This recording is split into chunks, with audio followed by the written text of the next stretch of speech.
The story begins with the protagonist Sang-hyun at the age of 55 with a weary expression, sitting slumped on the ground. What am I even doing at this age? Everyone else is already thinking about retirement. My life is a complete failure, Sang-hyun muttered, his voice full of self-mockery. Right at that moment, 3 flying lizards crept up outside the cave, staring at the protagonist with fierce eyes and baring their fangs and claws. Seeing them charge in, Sang-hyun helplessly stood up, gripped his sword tightly, and gave a bitter smile. Damn it, can't you even give me a second to breathe? No sooner had the words left his mouth than the 3 flying lizards rushed straight into the cave without giving Sang-hyun a chance, their giant jaws easily tearing the tiny cave to pieces. But Sang-hyun wasn't afraid of anything in the world. He poured all his strength into his legs and shot forward like an arrow, even finding the time to reflect on his life while preparing to face these dangerous monsters. Why did I fail, you ask? The players of my generation became sword gods, sword saints, or whatever else.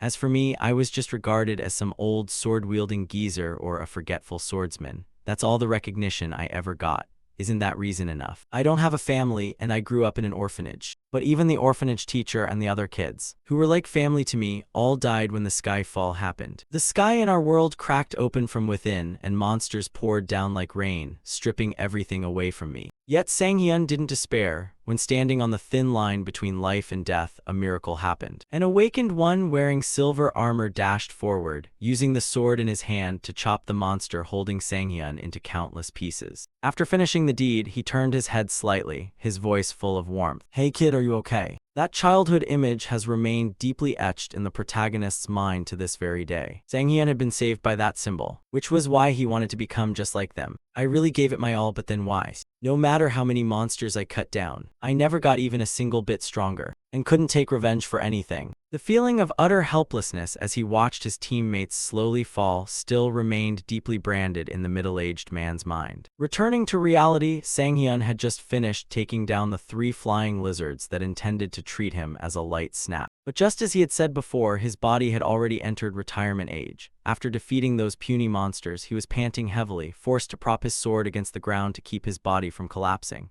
"This is killing me. My body has really given up on me. This is getting a bit intense," Sang-hyun said as his body shook uncontrollably from exhaustion. However, this wasn't the end yet, as those 3 flying lizards from just moments ago were merely the appetizer. At that moment, the ground suddenly shuddered to the beat of some monster's heavy footsteps. Hearing this, Sang-hyun quietly glanced ahead to find a giant dragon right in front of him, its entire body covered in bright, glowing red armored scales. The moment it saw Sang-hyun, the dragon didn't want to waste any time, immediately letting out a loud roar, opening its jaws and gathering firepower inside as waves of searing heat began to pour out. As for Sang-hyun, looking at this scene, he could only offer a forced, awkward smile. "Family, I don't have any. My life is such a failure that I can't stop regretting it. Oh, I'm completely screwed. Damn it, I want to regress," Sang-hyun lamented inwardly. Time passed quickly, and the surrounding land had been devastated beyond recognition by the battle, littered with the corpses of countless different dragons.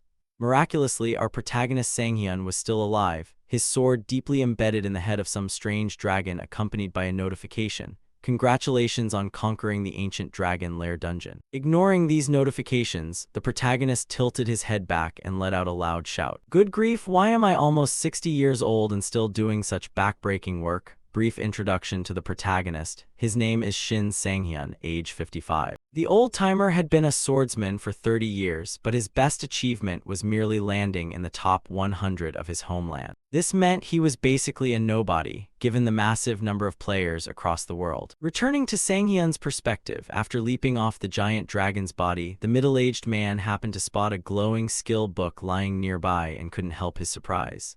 "Oh, the reward this time is a skill book. I've eaten artifacts before. Can I eat this too?" he wondered. Before our protagonist could even make a move, a flash of light suddenly erupted beside Sang-hyun, catching his attention. Following his gaze, a spatial portal had appeared, and jumping out from within was a blonde young man wearing glasses, holding a certain book in his hands. Next, a notification was sent to Sang-hyun. "The Constellation Late Blooming Model student has entered. The kind-hearted late-blooming model student blesses you for your hard work and praises your flawless finishing blow."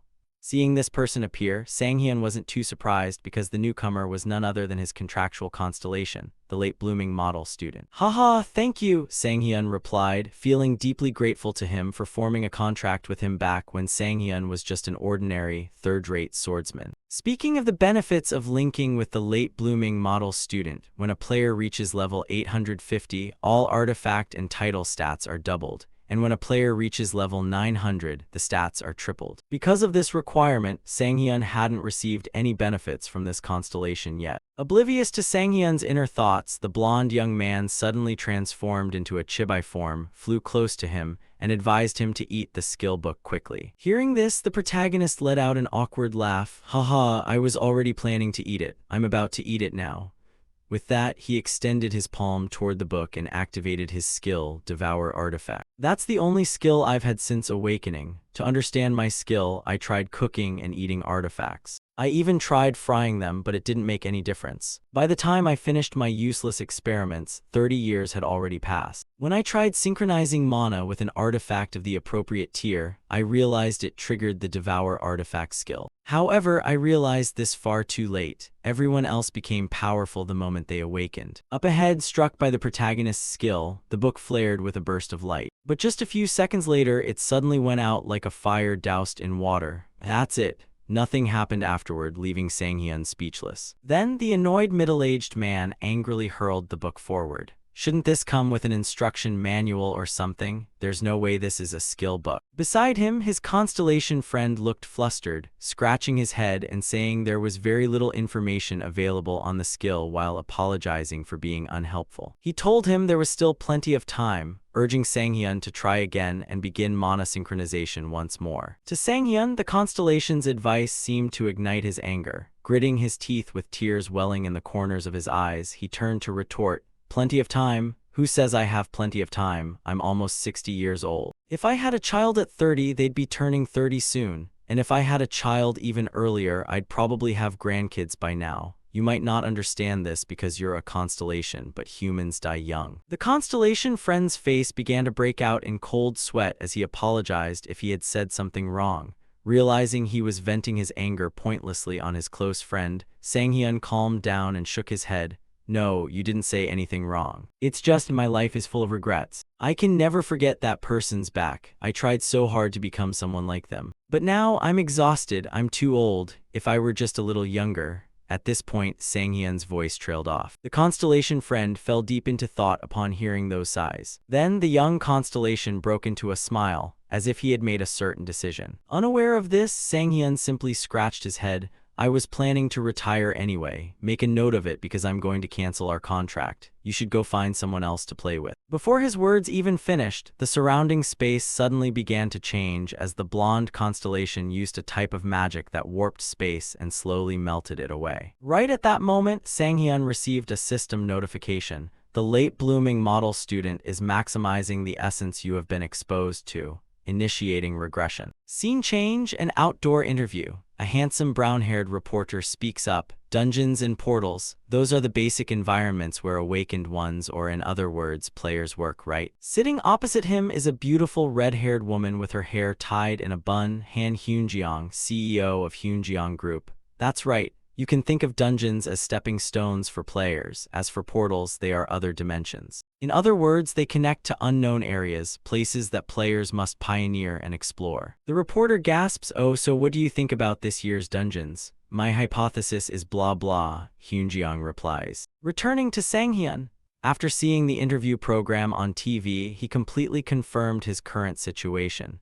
Wiping the short sword in his hand with a smile, he said, "I really did regress. It's been so long since I watched this show. I've grasped the situation, but it's been 4 days to be exact. I've traveled back 30 years. Right after the constellation used his skill, he had lost consciousness. When he woke up, he found himself in his apartment from 30 years ago, no longer possessing his 55-year-old body, but currently in his 25-year-old body along with all his memories from before the regression. No matter how I think about it, the reason I regressed is definitely thanks to the constellation's magic. There's no other explanation. Still, I'm a bit confused. Oh well, Whatever, I should just head outside and go to work, shouldn't I? With that, Sang-hyun gripped the short sword tightly as the weapon's information appeared. Venomoth's dagger, bronze artifact. One-handed weapon, dagger type.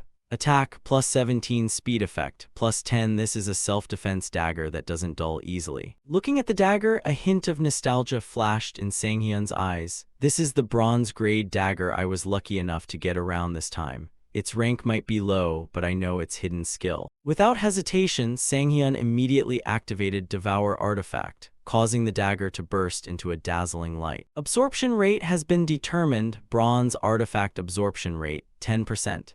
Previous artifact usage is applied based on past evaluation, resulting in an absorption rate increase to 20%. Mana synchronization with Venomoth's dagger has begun. Entering the unconscious void, Sang-hyun's consciousness was pulled into a pitch-black space. The unconscious void is the place I need to overcome to eat an artifact. I always get nervous coming here. I wonder what kind of food will appear this time. Sang-hyun spoke with an expectant smile. Shortly after, a roasted chicken radiating a gentle glow appeared before him. This is barbecue roasted chicken with olive oil. I'm glad it's normal food. I was worried something like a swamp centipede would show up. If it's food like this, I can eat it easily. He tore off a chicken leg and brought it to his mouth to enjoy. With every bite he swallowed, the system continuously notified. Venomoth's dagger has begun to be absorbed. You have obtained speed +2. You have acquired the skill Ghost Walk. Venomoth's dagger, once completely absorbed, will disappear forever. After finishing his meal, Sang-hyun's consciousness was pushed out of the unconscious void. Rubbing his stomach, he let out a heavy sigh. It's a pity it got destroyed. Well, I wasn't using it anyway. I absorbed a useful skill just as planned, so then I should get going. Time passed quickly. Scene change. A giant blue portal appeared in the middle of a city street, surrounded by countless awakened ones. This is Dungeon 85, where Yoon Dekyung's entire team is gathered. A man dressed like a laborer rushed over frantically. Captain Yoon Dekyung. Yoon Dekyung stopped writing and turned around. What brings the gatekeeper captain all the way here? Well, one of my members got pulled out. He just joined 4 days ago. His name is Shin Sang-hyun.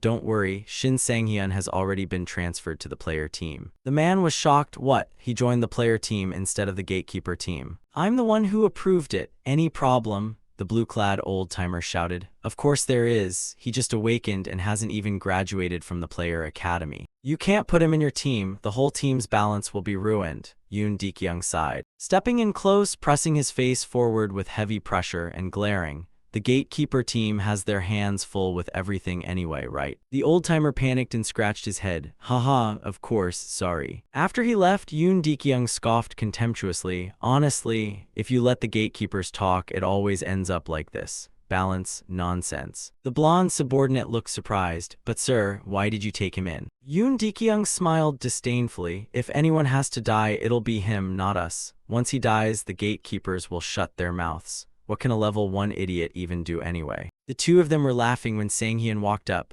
Hello. Starting today, I'll be working as a player. My name is Shin Sang-hyun. Everyone surrounding them immediately looked at Sang-hyun with unfriendly gazes, while the awakened ones wore cunning expressions. Being stared at by countless eyes like that gave the protagonist a slightly tingling scalp.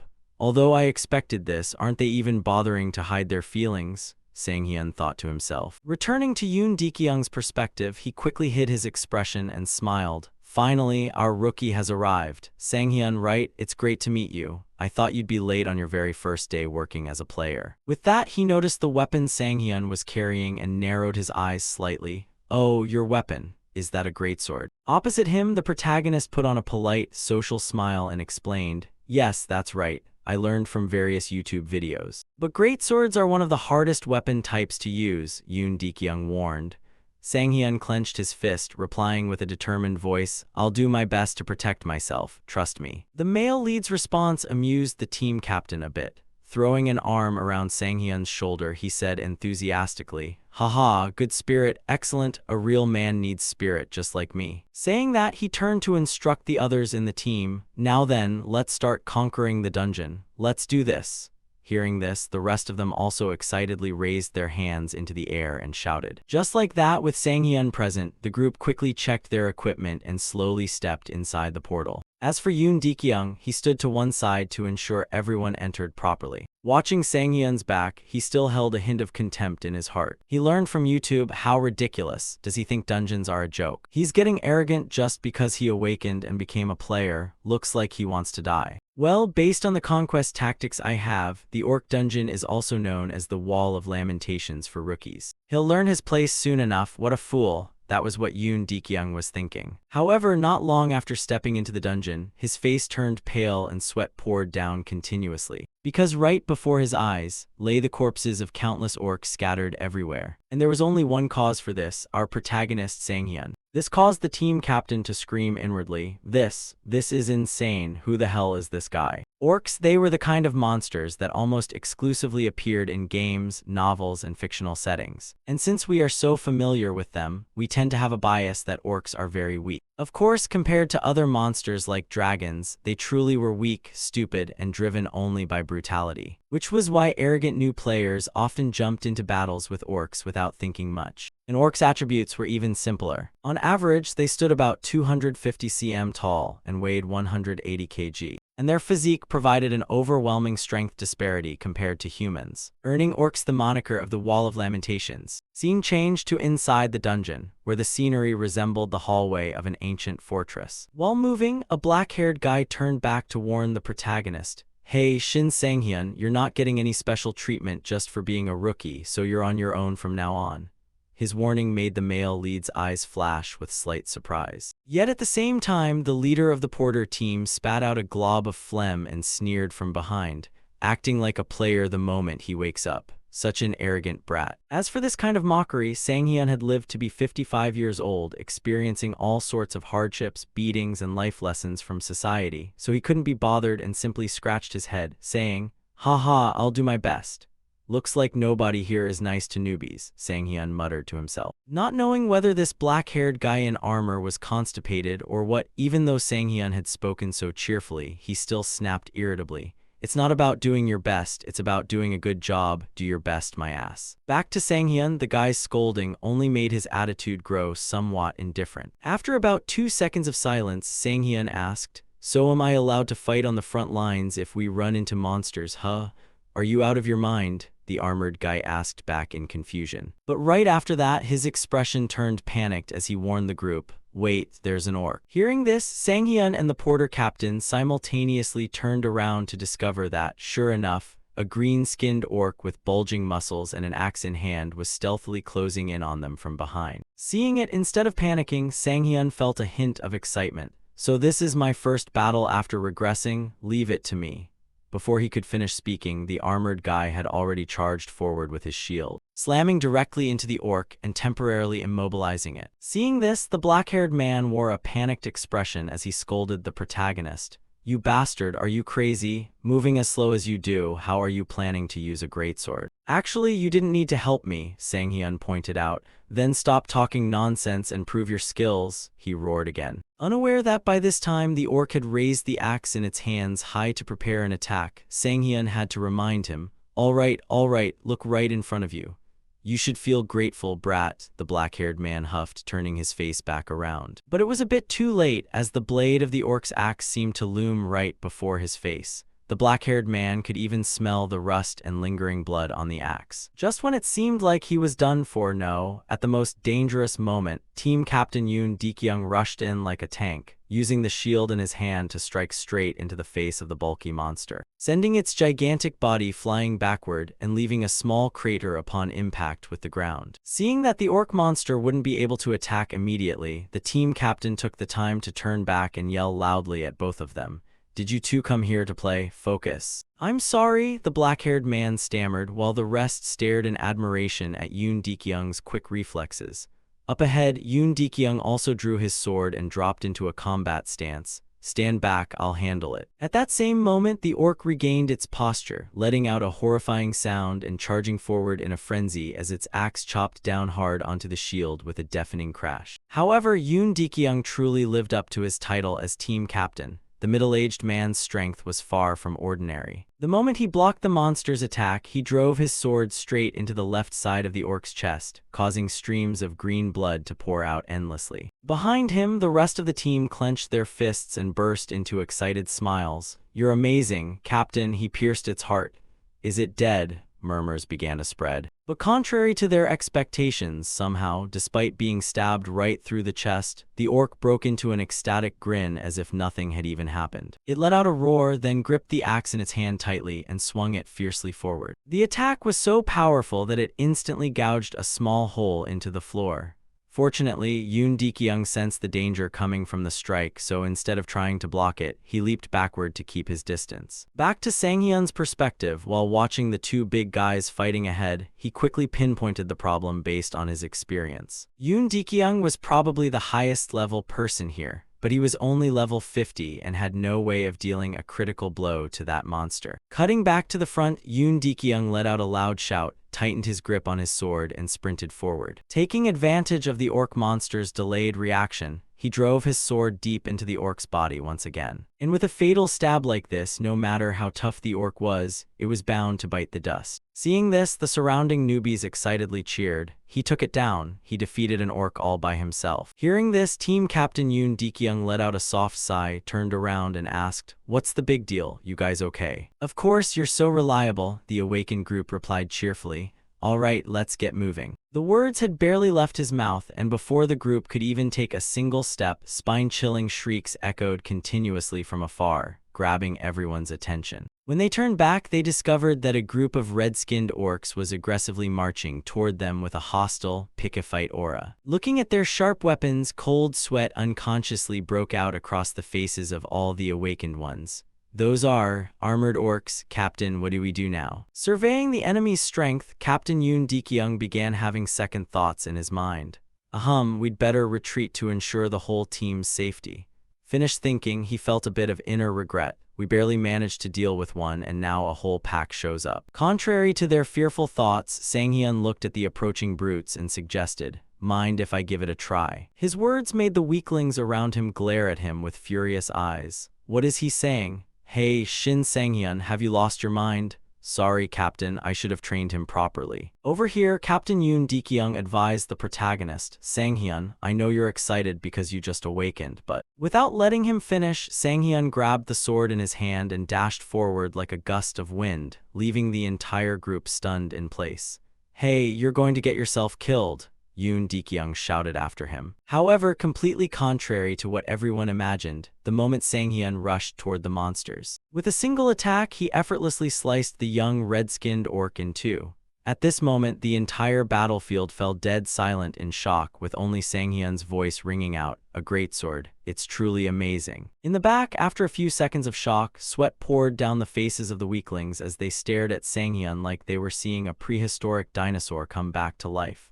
"Shin Sang-hyun, what the hell just happened? An elite orc cut in half. Even if he's using a greatsword, it's still way too hard to believe." Paying no mind to their words, Sang-hyun hoisted the greatsword onto his shoulder and chuckled. "Is it because I'm still level 1? That slash wasn't as smooth as I expected." On the opposite side, seeing their comrade sold out just like that, the orcs gritted their teeth together so hard that bulging veins stood out across their faces. Then, without a word to each other, they all let out a simultaneous roar and charged at Sang-hyun like rabid dogs looking for someone to bite. Seeing this, Sang-hyun tightened his grip on his sword and said in a cold tone, "My level might be low, but I'm loaded with experience." Just like that, both sides rushed past each other, and with a single, effortless sweep of his sword, Sang-hyun easily chopped the orcs in two. But at the same time, an orc wearing a bone mask swung the sharp axe in its hand straight toward the protagonist. Seeing this, Sang-hyun smoothly spun his body, sidestepping to dodge the attack. Next, he swung his sword from bottom to top, cutting clean across the arm and the entire face of the ferocious orc, sending it to its grave before it could even gasp.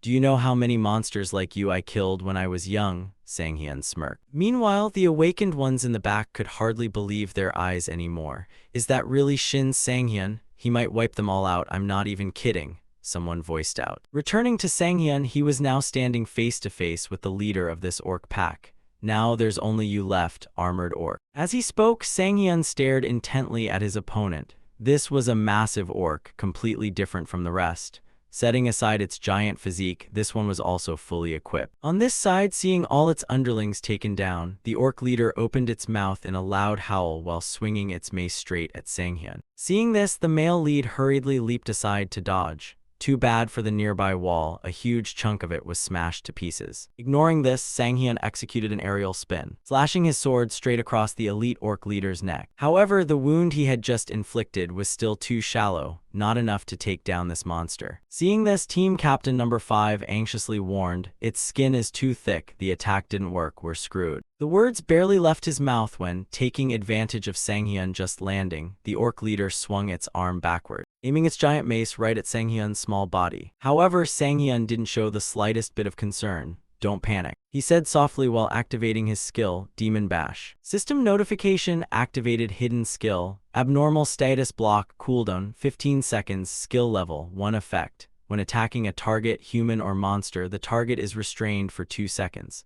Success rate and blocking duration depend on the target's skill resistance level. At this moment, caught in the skill's effect, the entire body of the orc leader froze in place. Its weapon couldn't push forward an inch further, and its whole body shook unceasingly as it struggled to break free from the restraint. Seeing this, Sanghyun grinned from ear to ear. "That's right, just stay right there." Opposite him, the orc leader let out a panicked cry. But right after, Sanghyun's sharp blade swept across its neck, officially evicting the monster's head. Its giant body collapsed heavily to the ground, while its skull flew straight down to the feet of Yoon Dekyung, who was watching not far away. Looking at the bloody scene before them, everyone felt utterly absurd. What the hell am I witnessing? Didn't he just awaken 3 days ago? And that obstacle skill he just used, isn't that an advanced skill? I thought even high-profile players could only block attacks for 1.5 seconds at most. Yet he uses a greatsword with such proficiency. Should I ask him what YouTube videos he watches? Sounds of admiration began to echo. Meanwhile, team leader Yoon Dekyung was still tangled in a mess of thoughts. Seeing Sanghyun display such shockingly high strength, he couldn't help muttering, did he really just use a high-level skill?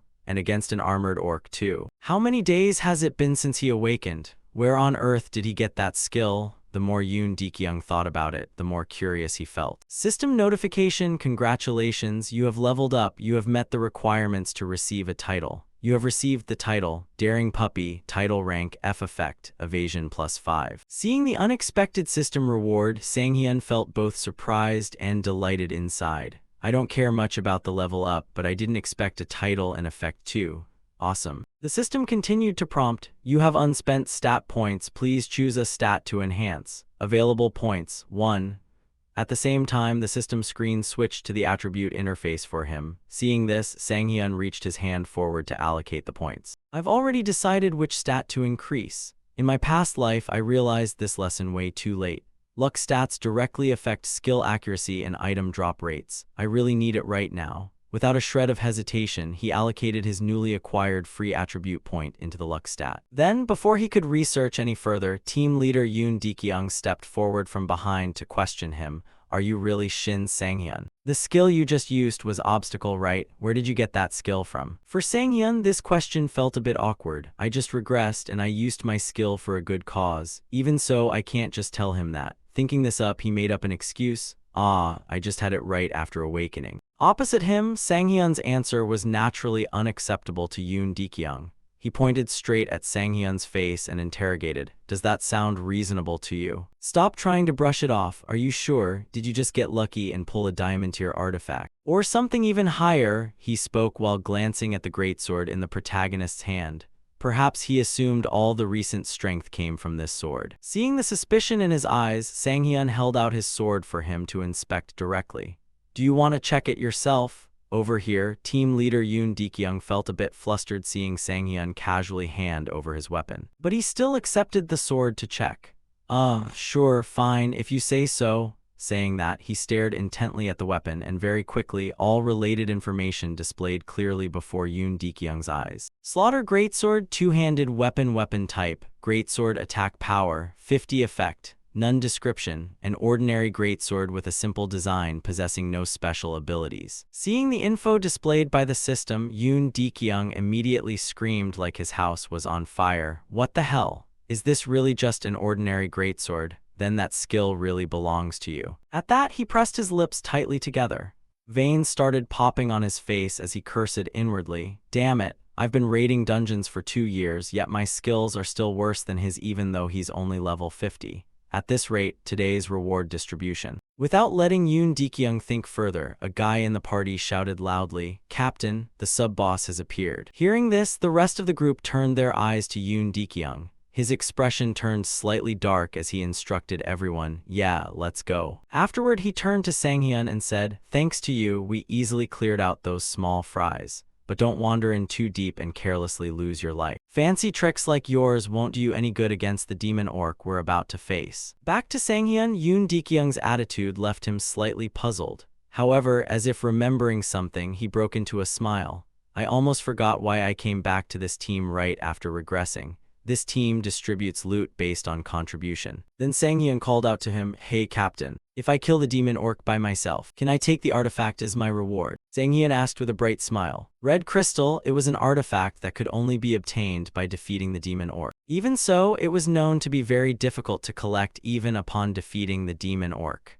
No, to be precise, the drop rate was extremely low. However, in his past life, after his team failed to defeat the demon orc, they were lucky enough to witness the red crystal possessed by another lucky party. Sanghyun still remembered vividly the moment that other party took down the demon orc and acquired that crystal. "Wow, Captain, congratulations. How did you get it? Bringing this to the market will net a pretty penny." "Isn't it the only artifact with a delay skill?" team members muttered while staring greedily at the red crystal.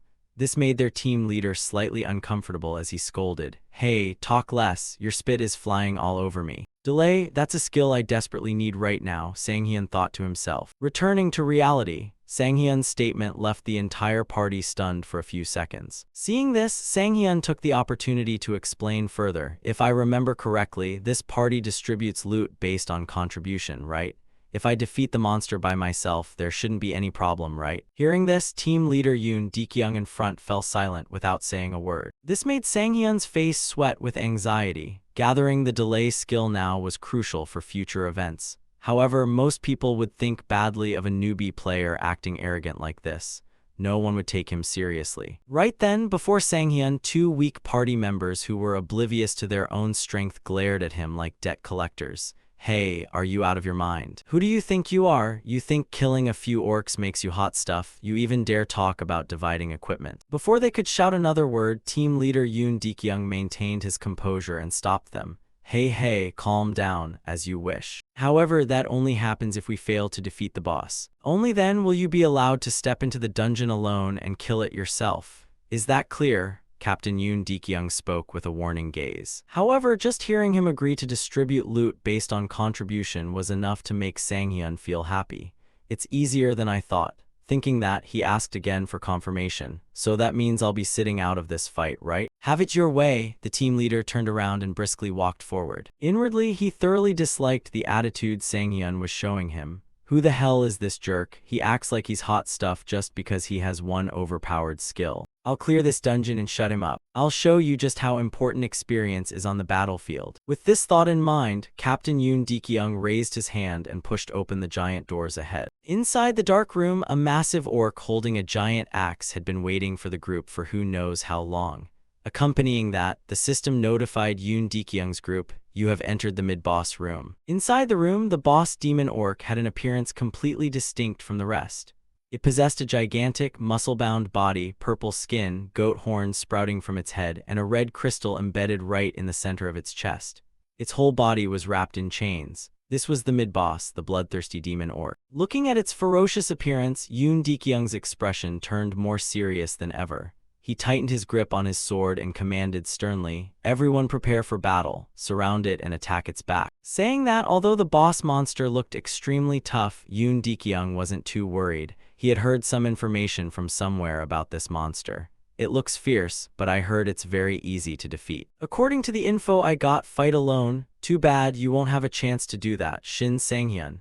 Imagining Sanghyun's dumbfounded expression when witnessing the boss monster getting taken down, Yoon Dekyung felt pleased and broke into a smile. But illusions were just illusions. Very quickly, Yoon Dekyung returned to reality and shouted, "I'll clear the way." With those words, the team treated Yoon Dekyung as the vanguard and simultaneously charged toward the bloodthirsty demon orc. Time passed quickly, all of Yoon Dekyung's thoughts of victory completely collapsed. At this moment, he had just woken up from a daze and dazedly asked, what just happened? Next to him, Sang-hyun was leaning against the wall. Seeing him wake up, he just clicked his tongue and shook his head. I was briefly worried when I saw them run. But who would have expected them to rush straight into it like that? This is also why we failed back then. Over here, team members hurriedly ran over to support their captain and asked for his orders. What should we do now? If this keeps up, we're all screwed. Hearing this, Yoon Dekyung didn't answer immediately. His gaze remained fixed on the orc ahead with a puzzled look. Setting aside the boss orc, even the previous orcs, why were they so freakishly strong? Damn it, I shouldn't have trusted market advice. Thinking of the boss monster's terrifying strength, despite feeling reluctant, Yoon Dekyung had to issue his directions. Alright, no need to defeat this boss today, retreat for now. Then he noticed Sang-hyun still idling with his arms crossed, smiling nearby. This startled Yoon Dekyung because he realized Sang-hyun still seemed intent on challenging this boss. Unlike his calm demeanor, the foul-mouthed blonde kept gritting his teeth as if Sang-hyun owed him money. Seriously, what's wrong with you? Before he could say another word, the captain waved his hand to stop him. All right, everyone retreat. Since it has terrible peripheral vision, we'll slip past its flanks. Hearing this, the remaining members let out a heavy sigh of relief. Thank God, someone exhaled. Turning back to Captain Yoon Dekyung, he turned to Sang-hyun with a blood-streaked face. And you, Shin Sang-hyun. I warned you, if you die, don't hate me. Responding to those words, he just gave a faint smirk, then pulled the sword off his back and asserted, no need to worry, I'm not dying today. Opposite him, as if sensing the killing intent radiating from Sang-hyun, the boss demon orc gripped the giant axe in its hand tightly, charging at the protagonist like a tank with overwhelming aggression. Seeing this, Sang-hyun took a deep breath to calm himself, his hand instinctively tightening around his sword as he thought, if I compare stats alone with this demon orc, I'll never win. However, with all the experience I have, that's not a problem. Thinking that, Sang-hyun swung his sword to his right, instantly batting the giant axe away. A sharp metallic clashing sound rang out. As for the demon orc, it let out a startled growl. Meanwhile, the awakened ones who were about to retreat heard the sound and turned back, wondering among themselves, did I just hear a clink? Can he actually knock that axe away? Returning to Sang-hyun, he shook his aching wrist and complained, man, my hands are numb. Looks like I can only deflect your attacks, huh? Saying that, he stared intently at the red crystal in the center of the boss monster's chest, and broke into a smile as if looking at his motivation. It's been a while, red crystal. Sang-hyun's obsession with the red crystal stemmed from the special effect combining the delay skill and the demon bash title skill. It was hard to find a way to improve Demon Bash's current 2-second stun, even though it was pretty sweet. However, with his signature skill, Artifact Devourer, he could combine effects from different skills. It sparked an idea, what if there's a skill that lets me stack Demon Bash's stun effect? That would be the ideal skill combination for me, an infinite stun. If I can get the delay skill, it's more than feasible. Just imagining beating monsters endlessly without them being able to retaliate at all, the excitement in the protagonist's heart reached its absolute peak. What's wrong? Bring it on, Sang-hyun provoked. As if understanding the meaning of his words, thick worm-like veins popped up on the demon orc's forehead. It let out a loud roar and leaped toward Sang-hyun with fierce momentum. But this was exactly what the protagonist wanted. Perfect, exactly as I planned. That way I can find your weak spot. Saying that, Sang-hyun took the initiative to charge forward. His sword instantly swept past the giant monster's flank, leaving a severe wound. Streams of purple blood constantly spurted out from its body. At the same time, Sang-hyun activated Demon Bash, stunning the demon orc for 2 seconds. Its trembling hands didn't even have enough strength to hold the axe anymore, causing the giant weapon to drop straight to the ground and carve out a small hole. In the back, the rest of the members had their eyes popping out, feeling like they were watching a fairy tale adaptation movie. That's utterly absurd. That skill, don't tell me it works on the mid-boss too? So overpowered, Yoon Dekyung muttered. Returning to the protagonist's perspective, he smiled and chuckled. I know orcs are supposed to be simple, but you turned out to be a demonic orc, didn't you? Before he could even finish his sentence, Sang-hyun's voice abruptly cut off when, by some method, the demonic orc managed to snap out of its stun and lashed out with a direct kick straight at his chest. Fortunately, he still reacted in time, using his heavy greatsword as a makeshift shield to block the the blow. Even so, the sheer impact of the kick sent Sang-hyun flying backward, his sword leaving a deep gouge trailing across the floorboards. "I completely forgot about that, the self-regeneration ability," Sang-hyun muttered, frowning deeply. Following his gaze, the deep wound he had previously inflicted on the demonic orc's flank was now emitting a faint greenish glow and healing at an unimaginable speed, thanks to this regeneration ability, which had cleared the stun effect much earlier than normal. With that recovery effect on top of everything else, this fight just got a whole lot more annoying. I need a full 15 seconds to pull off another stun, which is exactly why I need to stall for time. If I can't stun it, I'll just have to brute force my way through and beat it down. Opposite him, the demonic orc tightly gripped its axe, utterly furious at having been wounded by Sang-hyun and eager to grind him to dust right then and there. Yet once again, its devastating overhead swing was effortlessly deflected downward toward the floor by Sang-hyun's blade.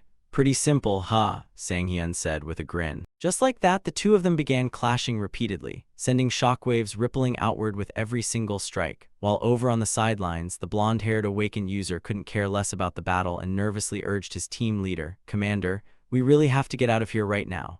Even that bastard's skill is totally useless." Responding to that warning came Yoon Dekyung's bewildered voice. "What do you mean? His stun skill failed." Responding to that warning came Yoon Dekyung's bewildered voice. "What do you mean? His stun skill failed. The level gap is barely anything at all, so how on earth could he possibly have that kind of look on his face? Is he seriously a rookie player?" Yoon Dekyung muttered to himself in disbelief. Back to Sang-hyun, after trading blows with the boss a few times, he was already starting to get a bit bored. "Let's just wrap this up. I've been through situations like this before in the past. If my raw strength isn't enough, I'll just pour everything into a single point. Forget trying to hack away at the enemy, use their own momentum to our advantage instead and pierce straight through." With that thought, Sang-hyun gripped his sword tightly, waiting for the demonic orc to make the first move, his eyes wide as he carefully tracked every single movement of the towering monster. In a blinding flash, Sang-hyun surged forward on his own initiative, thrusting his sword straight ahead with all his might. The force of the thrust, combined with the demonic orc charging straight at him at terrifying speed, allowed the tip of the blade to easily pierce clean through its heart. And in the end, the demonic orc could only spit out a mouthful of blood before kicking the bucket. At the same time, the system chimed with a confirmation notice. "Congratulations on defeating the demon orc mid-boss. You have leveled up. You have obtained the E-rank title, Vicious Demon Hunter." Vicious Demon Hunter, E-rank title, description. When facing mid-bosses and above, your healing and regeneration effects are boosted by 5 times. Reading through the title's effect, Sang-hyun couldn't keep his mouth from stretching into a wide grin. 2 titles already, and we've barely started. Is this the perk of being a solo player? Just then, his gaze was drawn forward as team leader Yoon Dekyung slowly approached him. The man's eyes were wide with shock, as if he still couldn't fathom that the very same boss that had completely thrashed his entire team was taken down by Sang-hyun so effortlessly. Seeing their stunned expressions, Sang-hyun offered an awkward, crooked smile. "To avoid any annoying hassles like this, there's really only one way." With that, he flipped the switch on his amateur acting mode and shouted at the top of his lungs, "Oh man, I almost died back there. What would I have done if the commander hadn't softened it up for me?" Standing behind them, the clueless blonde guy heard this and looked at the team leader with wide-eyed adoration. "I knew it. Just when the hell did you manage to land an attack on that thing?" As for Yoon Dekyung, he obviously knew full well whether or not he had dealt even a single scratch to the boss, turning towards Sang-hyun with a deeply bewildered expression. Meanwhile, Sang-hyun muttered inwardly to himself, "You're not that dumb, are you? I'm throwing you a lifeline to save your reputation here." Looking back at Yoon Dekyung, the man glanced down at the red crystal lying on the ground and quickly caught onto Sang-hyun's underlying intent. "Keep your promise, is that what he's trying to say?" Thinking to himself, he mumbled under his breath where only he could hear, "I lost, completely and utterly." Regaining his composure, Yoon Dekyung snapped back to reality and turned to direct the rest of the group. "Everyone listen up. We've taken care of the mid-boss. Now we need to prep for the final boss. Understood?" the group shouted in unison. Following that, the group filed up the stairs leading to the upper floor, and along the way, a few members couldn't help but sneer behind Sang-hyun's back. "Wow, I knew it. There's no way that punk could have taken down a monster like that all by himself, right?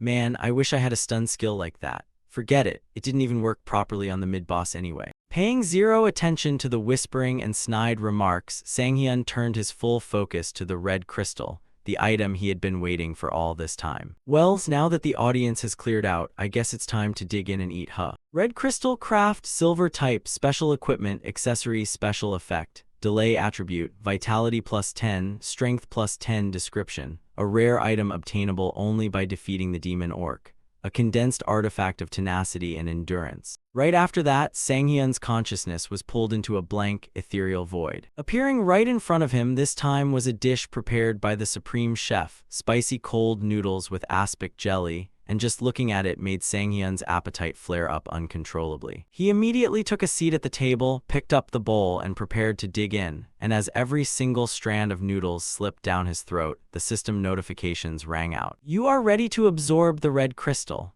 Currently in the process of absorbing the red crystal. Based on the silver tier base absorption rate of 20%, your strength and vitality will increase by +2. You have acquired the special effect delay. You can now add this effect to one of your skills. Staring at the text prompt, sweat suddenly broke out across Sanghyun's forehead as he muttered with an uneasy twitch. Why do I suddenly have this terrible feeling of dread? Which skill would you like to combine delay with? Add it to Demon Strike. Instantly, the system integrated the delay effect into the skill Demon Strike. The delay effect has been added to Demon Strike. If you use Demon Strike before the initial stun status wears off, the effect duration can be extended. Second and third time, 90% chance. Fourth time, 60% chance. Fifth time, 30% chance. As soon as the notification finished, Sanghyun was abruptly kicked out of his mental space. Even now, he still found it hard to believe his wild theory had actually worked out. A guaranteed 4-second stun? I only guessed it might be theoretically possible. And yet it actually worked. Wide-eyed, Sanghyun stared intently at the system screen to make sure he wasn't misreading anything. But right at that moment, team leader Yoon Dekyung appeared behind him and spoke up. Can we talk for a second? Turning his head, Sanghyun asked, Sure, what's up? Yoon Dekyung spoke with some visible hesitation before explaining, Right past us is the final boss room. You want me to go in last? Sanghyun countered. The team leader's next words genuinely caught him off guard. No. I'd be a pathetic excuse for a team leader if I didn't know how to properly utilize someone like you. Let's work together, Shin Sanghyun. As he spoke, he extended his hand forward, looking as though having his pride saved by Sanghyun had completely snapped him out of his daze and reminded him how to act like a real leader. Naturally, Sanghyun had no reason to turn him down. Haha, but my terms are still the same, he said, shaking Yoon Dekyung's hand. Yeah, I know, Yoon Dekyung replied with a nod. At that exact moment, the blonde guy popped up from behind them and chimed in, Are we all ready to head into the boss room? Hearing this, Yoon Dekyung nodded. Is that so? Then let's move out. From here on, everyone stay on high alert. Over to the side, the blonde guy for some reason wore a sour expression, glaring daggers at Sanghyun as he clicked his tongue in disgust. This left the protagonist utterly baffled as to what crawled up the guy's ass. Did he eat something expired or what? Sanghyun thought to himself. Beside him, Yoon Dekyung didn't seem to notice the blonde's bitter glare, continuing with a warm smile, just a final stretch before the main event. Once we're done here, let's go grab a drink somewhere. Time quickly slipped by, and before long the entire group led by. Sanghyun had arrived inside the final boss room of Dungeon 85. Their opponent this time was an orc with ash-gray skin, covered in strange spiral runes and wielding a spiked club that still looked stained with someone's blood, radiating an intense, violent aura.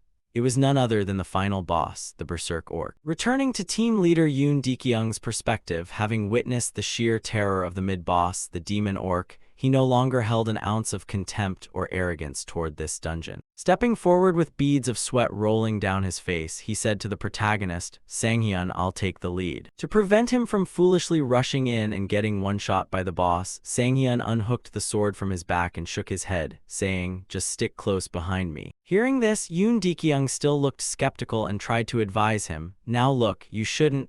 Ignoring the warning, Sanghyun let out a breath and thought to himself, Actually, the Berserk Orc skill resistance is lower than the Demon Orcs, which means it's much easier to stun. If I just attack calmly, it should be a walk in the park. Besides, stick close behind me. Have I ever said a line with that much confidence before? Back when I was young, I was always terrified of everything. And when I got older, I barely scraped by just trying to survive. I refuse to live like that ever again. I need to change. Change my pathetic past self and my future as well. To make that happen, I need to show and prove my overwhelming capability to everyone here. With that thought, Sang-hyun swung his sword, slashing deep into the berserk orc's body, leaving a massive gash stretching from its stomach all the way up to its shoulder, the agonizing pain forcing the boss to open its maw and let out a deafening roar. At the exact same time, Sang-hyun instantly triggered his demon strike skill, spun around toward the rear, and shouted, "It's gonna be stunned for 4 seconds." Hearing that, team leader Yoon Dekyung didn't hesitate for a second, charging forward at the front and yelling, "Charge, go all out and shred it." Just like that, caught in a continuous 4-second stun loop. The berserk orc could only helplessly endure a relentless barrage of attacks from Yoon Dekyung's team, ultimately biting the dust before it even had a chance to show off its true power. The moment it collapsed, everyone simultaneously received a system notification. "Congratulations on defeating the final boss, Berserk Orc. Congratulations on clearing the Red Orc Altar dungeon." Nearby, a few other party members stared at the corpse of the Berserk Orc lying in a pool of blood and muttered in disbelief, "Isn't this dungeon way too easy? I didn't even get a chance to use a single potion. See, I told you that stun move was insanely useful." Elsewhere, a couple of porters glanced toward Sang-hyun and whispered among themselves, "Do you think he has a private gate? Should I go ask him?" I was just about to ask him first." The other porter replied, "So what if you were? I need to make a living too." The porter team leader shot back. Turning back to Sang-hyun, watching these people flip their attitudes on a dime gave him mental whiplash. Their faces flipped faster than pages. I wasn't even planning on doing anything for them anymore. No sooner had the thought finished than the system sent him a fresh batch of notifications. "Congratulations on leveling up. You have obtained the D-rank title Bearer of Overwhelming Strength. Effect: status effect durations are increased by 10%. Sang-hyun was quite satisfied with this new title. A pretty solid title, a 4.4-second stun, that's just brutally overpowered.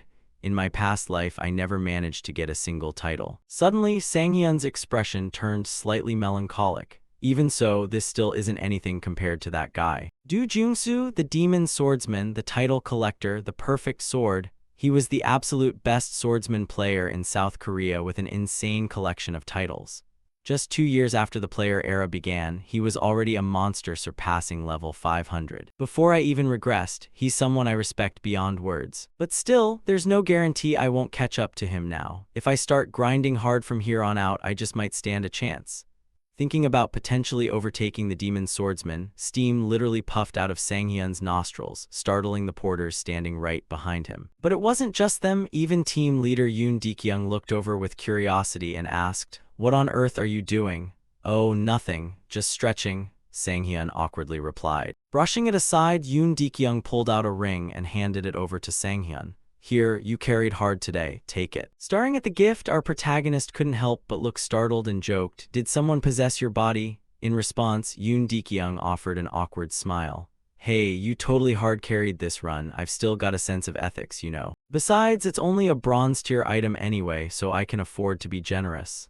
"Aren't you being a bit too honest?" Sang-hyun teased. "Hee, if it were expensive, I wouldn't have given it to you." Yoon Dekyung waved a hand dismissively, though inwardly thinking, "I'm giving this to you, because either way, from now on, our paths are never going to cross again. Whether I like it or not, even I have to admit, you're living in a completely different world than the rest of us." With that, the two of them exchanged a friendly laugh, completely unaware that right behind them, the blonde guy was biting his lips so hard it bled, glaring at the two of them with venomous hatred. He cares more about that scumbag just because he showed off his skill a couple of times. After all the time I've spent kissing up to him, isn't this completely unfair? Damn it, drop dead together. With that, he pulled out his phone and made a call to someone. Time skipped forward, shifting scenes to Shin Sang-hyun's home in Songpa District, Jamseldong. At this moment, the protagonist was grinning like an idiot as he stared at his bank account balance.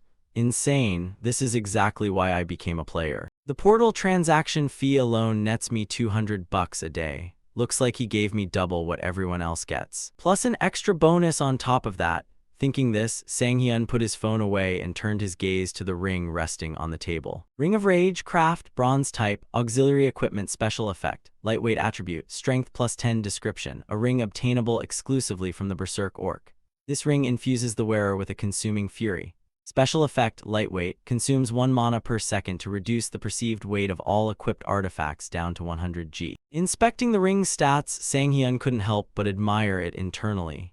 Even if it's just bronze tier, I never expected to get a free lightweight artifact. Now I get why it's considered silver tier by some. Most players burn through all their mana the moment they swing their swords. Draining 1 mana per second is supposed to be a deal breaker for most. What a joke. With that thought, a smile naturally crept onto Sang-hyun's face as he mused, I only discovered my true potential after turning 50. But that's exactly why I studied and trained so relentlessly. In my past life, I also swallowed an artifact that consumed mana. But the result was completely unexpected.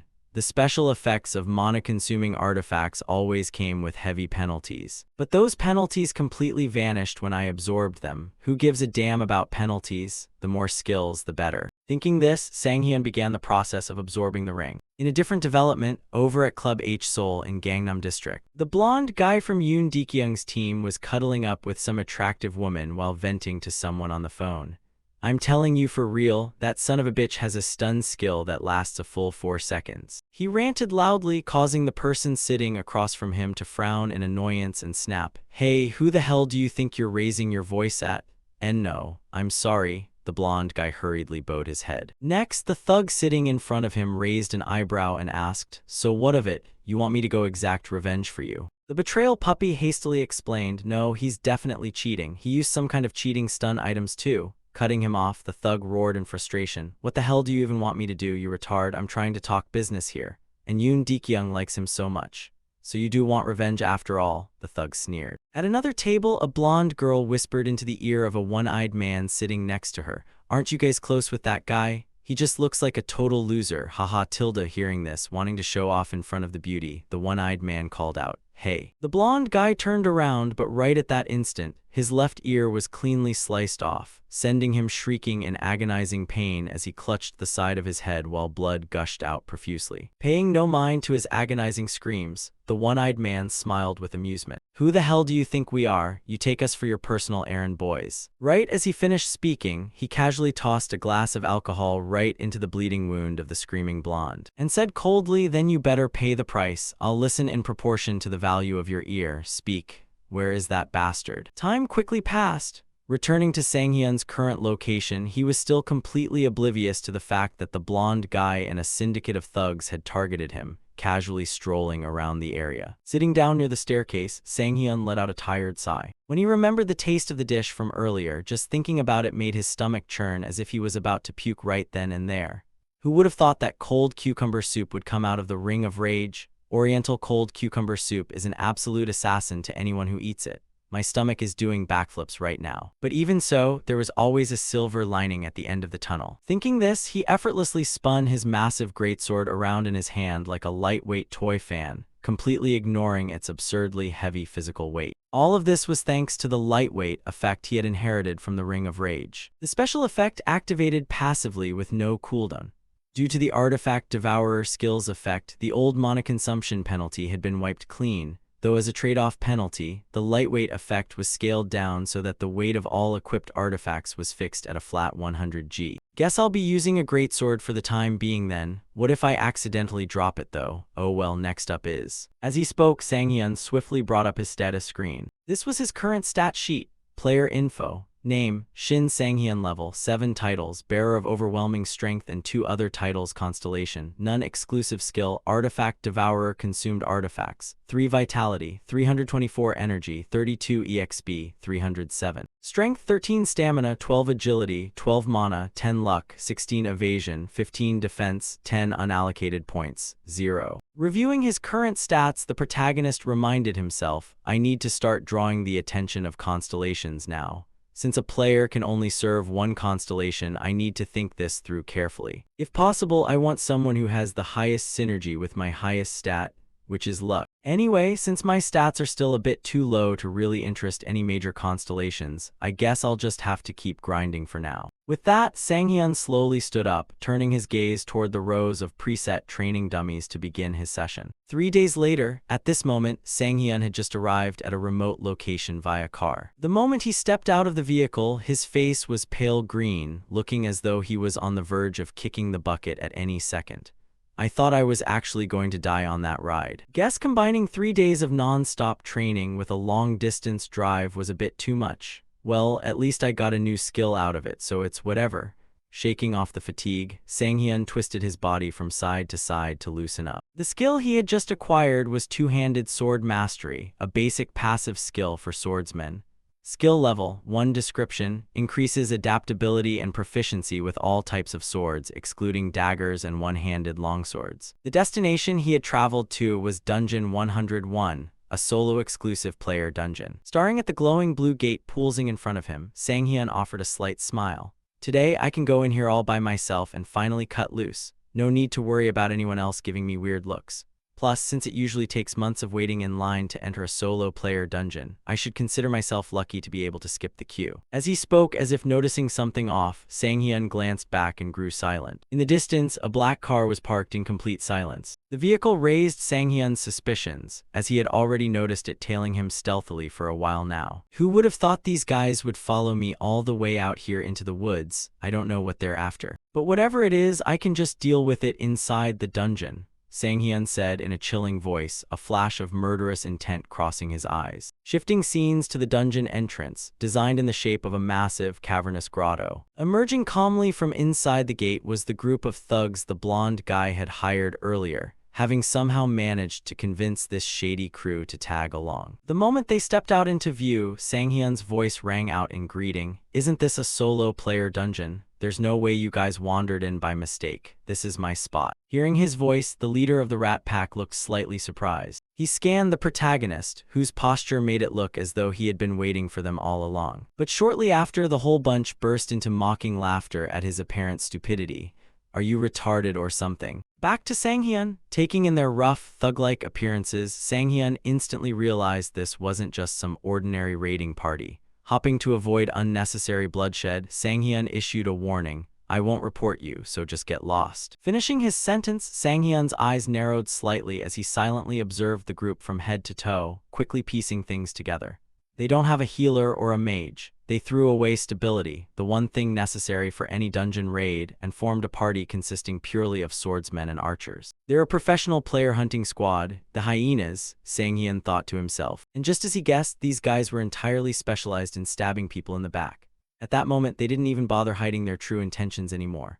Haha, this punk really thinks he's hot shit. The burly man laughed loudly while the smaller blonde-haired punk chimed in with a taunt. That's your fate right there, idiot. If you die here, not even a stray dog will bother picking up your corpse. As for Sang-hyun, he actually felt a strange sense of familiarity with this bunch. According to his memories, in the past, this exact crew had eventually been wiped out due to the constant surveillance and crackdown by the Players Association. It's been a while. With a lineup like that, the archer is definitely the hardest to deal with. I already know that, the protagonist calmly muttered. As he locked his gaze onto the archer, whose face was completely devoid of emotion, showing not a single shred of remorse about killing another human being. Seemingly eager to get things over with quickly, the archer knocked an arrow on his bow and reminded his accomplices, all right, let's just finish this up quick and clean. Responding to this, Sang-hyun delivered a remark that took the whole bunch by surprise. That's exactly why I waited for you guys. If I have to dispose of 4 corpses, where else could be better than this place? The mocking words instantly enraged the burly thug. You bastard, he roared, making an immediate move to rush forward. However, the one-eyed man extended his sword to block him. Do it the easiest way, the one-eyed man said in a cold voice. Hearing this, the big guy widened his eyes and snapped back. The easiest way, I'm going to tear his throat out. Up ahead, Sang-hyun continued his taunts. Good dog, listen to your master. Haha, don't waste time, come at me all at once. Facing such extreme provocation from the protagonist, how could a thug used to lawlessness like this big guy possibly endure it any longer? You'd better shut your dirty dog mouth. With that, he poured strength into his legs, charging forward like a mad bull while swinging his greatsword straight toward the middle of Sang-hyun's body without a single shred of hesitation. Survival of the fittest, is there any phrase that describes a dungeon better than that? Monsters are always aiming for your life inside a dungeon. And within those very dungeons, the artifacts you and others target stand right on the brink of life and death. If you're weak, you die. Inside the dungeon, there are no rules. Therefore, you must kill if you want to live. That's the karma from my past life, and it still applies to this day.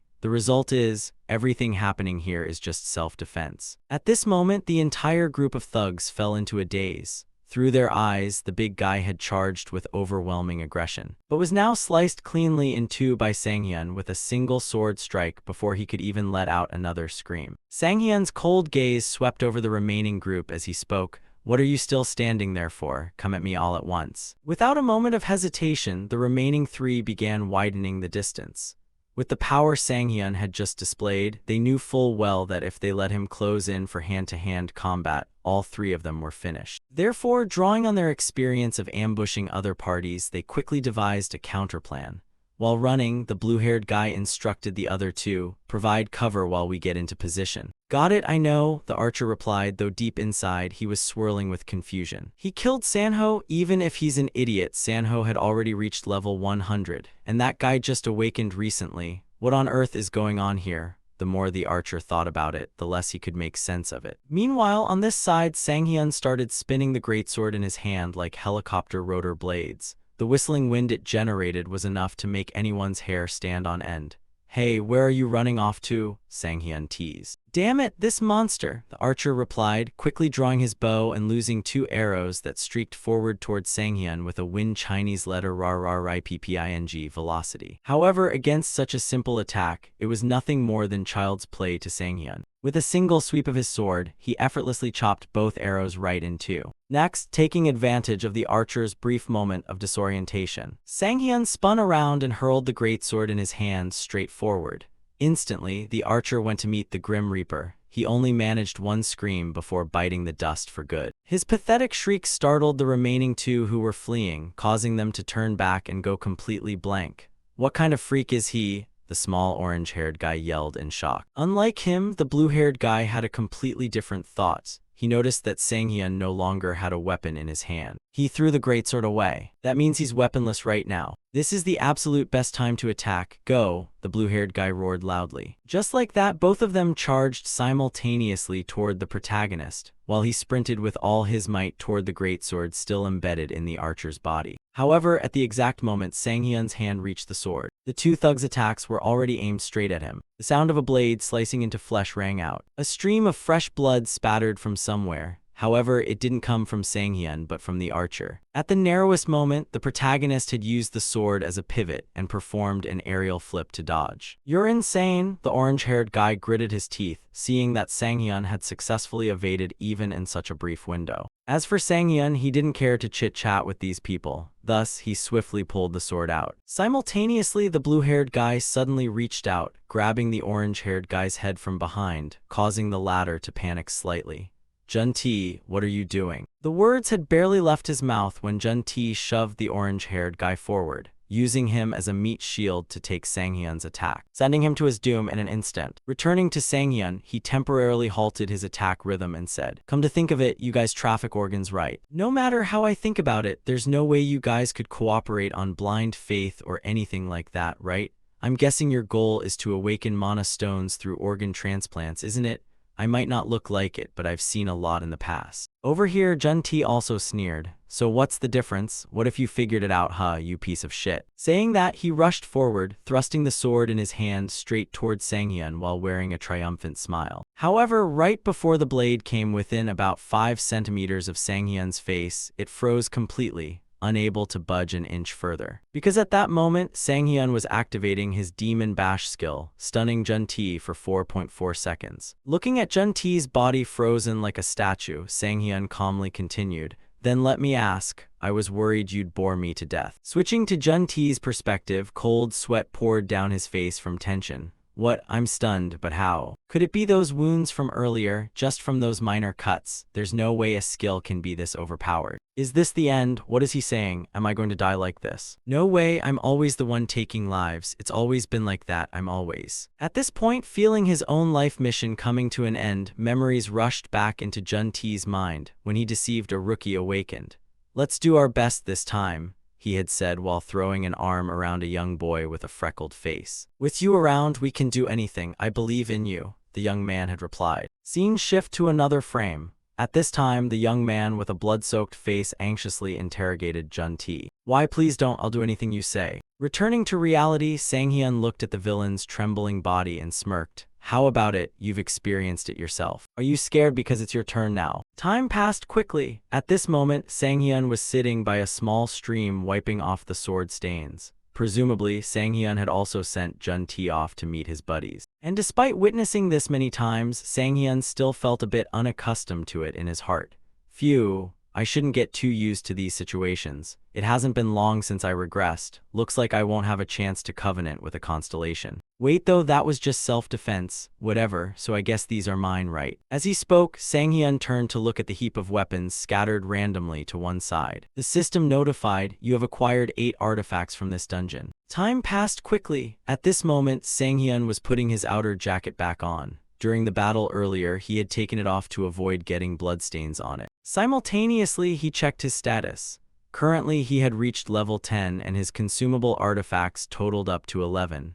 Vitality was 400, energy 50, and experience 12. Looking at his status lines, Sang-hyun's expression turned slightly complex. I wish I could have avoided that situation, but based on the results, it was worth it. I'm also glad I didn't get fat from eating artifacts. However, purely based on stats, isn't this basically being as strong as level 50 players? How long has it been since I came back? My growth is truly insane. Also, as he spoke, Sang-hyun reached his hand into his pocket and pulled out a ring. This was the recovery ring, a silver tier artifact, auxiliary equipment. Equipment type ring, special effect, recovery. Active effect, consumes 10 mana to instantly clear any abnormal status. If used within the following minute, mana consumption doubles. Looking at this ring, Sang-hyun couldn't help feeling a bit surprised. The guy who rushed at me right at the start.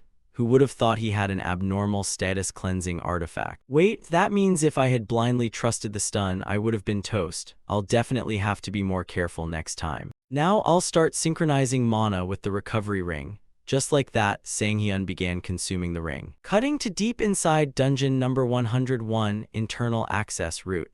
Deep inside the dungeon room, it seemed to be a mining site being exploited by a bunch of goblins. A few goblins even carried small bags on their backs, presumably for holding mineral ores. However, not having walked more than a few steps, a monster in the group detected something and turned its head backward. Following their gaze, Sang-hyun was also right there at that moment. He gripped the sword in his hand tightly, and the most surprising thing was that Sang-hyun was using a black cloth to blindfold his eyes. Not to mention them, even Sang-hyun himself found his action pretty insane. However, he had no other choice. The requirement to obtain the Lucky Day title is like this. This is crazy. It requires the player to kill 500 monsters while blindfolded. Opposite him, the goblin group paused for a beat upon seeing Sang-hyun act so strangely. They didn't proactively rush forward to attack. "Sigh, when are these monsters going to attack?" the male lead muttered with a sigh. After confirming that Sang-hyun couldn't see anything, the goblins broke into gleeful chuckles. Saliva continuously drooled from their mouths. Returning to Sang-hyun's perspective, he began sensing something and raised his head slightly. I can sense them. I have to feel the air current and listen carefully to everything. Focus, I must maintain the state of focus. Inside the protagonist's mental world, it was as if he were standing on a calm body of water. Then from behind, countless sounds along with ripples began rapidly advancing toward him. I can do this, Sang-hyun reminded himself. At the same time, a goblin shouted out loud. It gripped the axe in its hand tightly and slashed straight at Sang-hyun. However, it didn't know that its action had been detected beforehand by the male lead's sensory ability.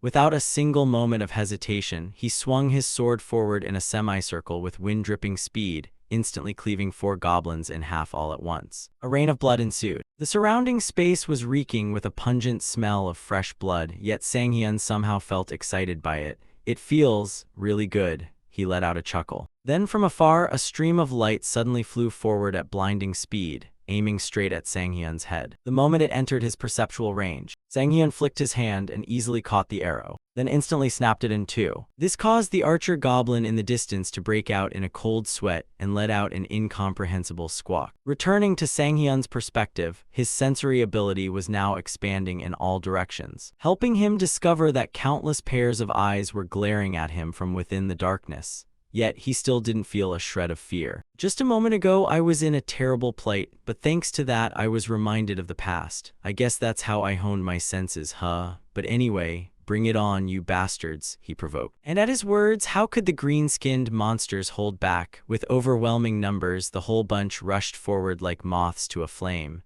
and then the only thing waiting for them was death. Sanghyun's wind-dripping sword strokes began swinging rapidly like a machine, causing these goblins to be chopped into pieces before they could even close in. Sanghyun even wore an excited smile. He proactively charged forward. Everything in his path was mercilessly slaughtered by his sword. Only a single goblin in the back who hadn't rushed up yet witnessed the whole thing. But seeing his comrades die without even getting to gasp, absolute panic clearly surfaced on its face before it too followed its comrades to reincarnate in another life. After temporarily defeating the monster group ahead, Sanghyun paused for a moment. The tip of his sword was still radiating heat from the monster's blood. The surrounding scene was more gruesome than a slaughterhouse. All the sacrifice of these monsters had become nourishment to help Sanghyun grow stronger. The system popped up a congratulatory notification for him. You have leveled up. You have received the D rank Lucky Day title. Hearing this notification, Sanghyun immediately yanked off his blindfold since he no longer needed it. Doesn't feel like I did much. Sanghyun shrugged and took the opportunity to check the title he had just acquired. Lucky Day D rank main effect, luck plus 20. Sub-effect, whenever you defeat monsters of the same type, your luck stat increases by 0.1. The luck stat can increase up to a maximum of 10. Looking at the description lines of this title, our protagonist couldn't help chuckling out loud. Haha, I'm gradually collecting the necessary titles. On another side, a group of goblin monsters attracted by the noisy sounds had wandered over here. And what struck their eyes was the scene of goblin body parts scattered all over the place. This made the hairs on their bodies stand completely on end. However, before they could retreat, Sanghyun was already standing right in front of them with a twisted smile. Haha, I've got to take this chance to accumulate more stats. They wandered into this place by themselves. Looking at Sanghyun's blood-drenched figure and murderous face, even the goblins couldn't suppress their terror and screamed at the top of their lungs as if their house were on fire. Time passed quickly. The unlucky goblins from moments before also regretfully followed in their comrades' footsteps. As for Sanghyun here, he was so excited his whole body was shaking like he had epilepsy. My luck stat has increased by 30 just from this single title. This is better than most platinum ranked titles. This has got to be worth 500 million, no, maybe even 1 billion won. In this life I can finally buy a house, Sanghyun said excitedly. At that exact moment, a red spatial fissure suddenly appeared behind his back, crackling with lightning all around. Accompanying that, a notification was sent to the protagonist. The space around you begins to fade. Without needing the prompt reminder, Sanghyun himself sensed the spatial fluctuation from behind and hurriedly turned his head to observe. Then cold sweat covered his face and the smile on his lips stiffened. A series of notifications began arriving for the protagonist. 3 constellations have found you, the constellation Cleaner of Collapsed Spacetime asks. Are you interested in bringing misfortune to others? The constellation Grand Spacetime Wanderer is intrigued by your mystery and requests a chat. The constellation Goddess of Fortune smiles at you while extending her hand.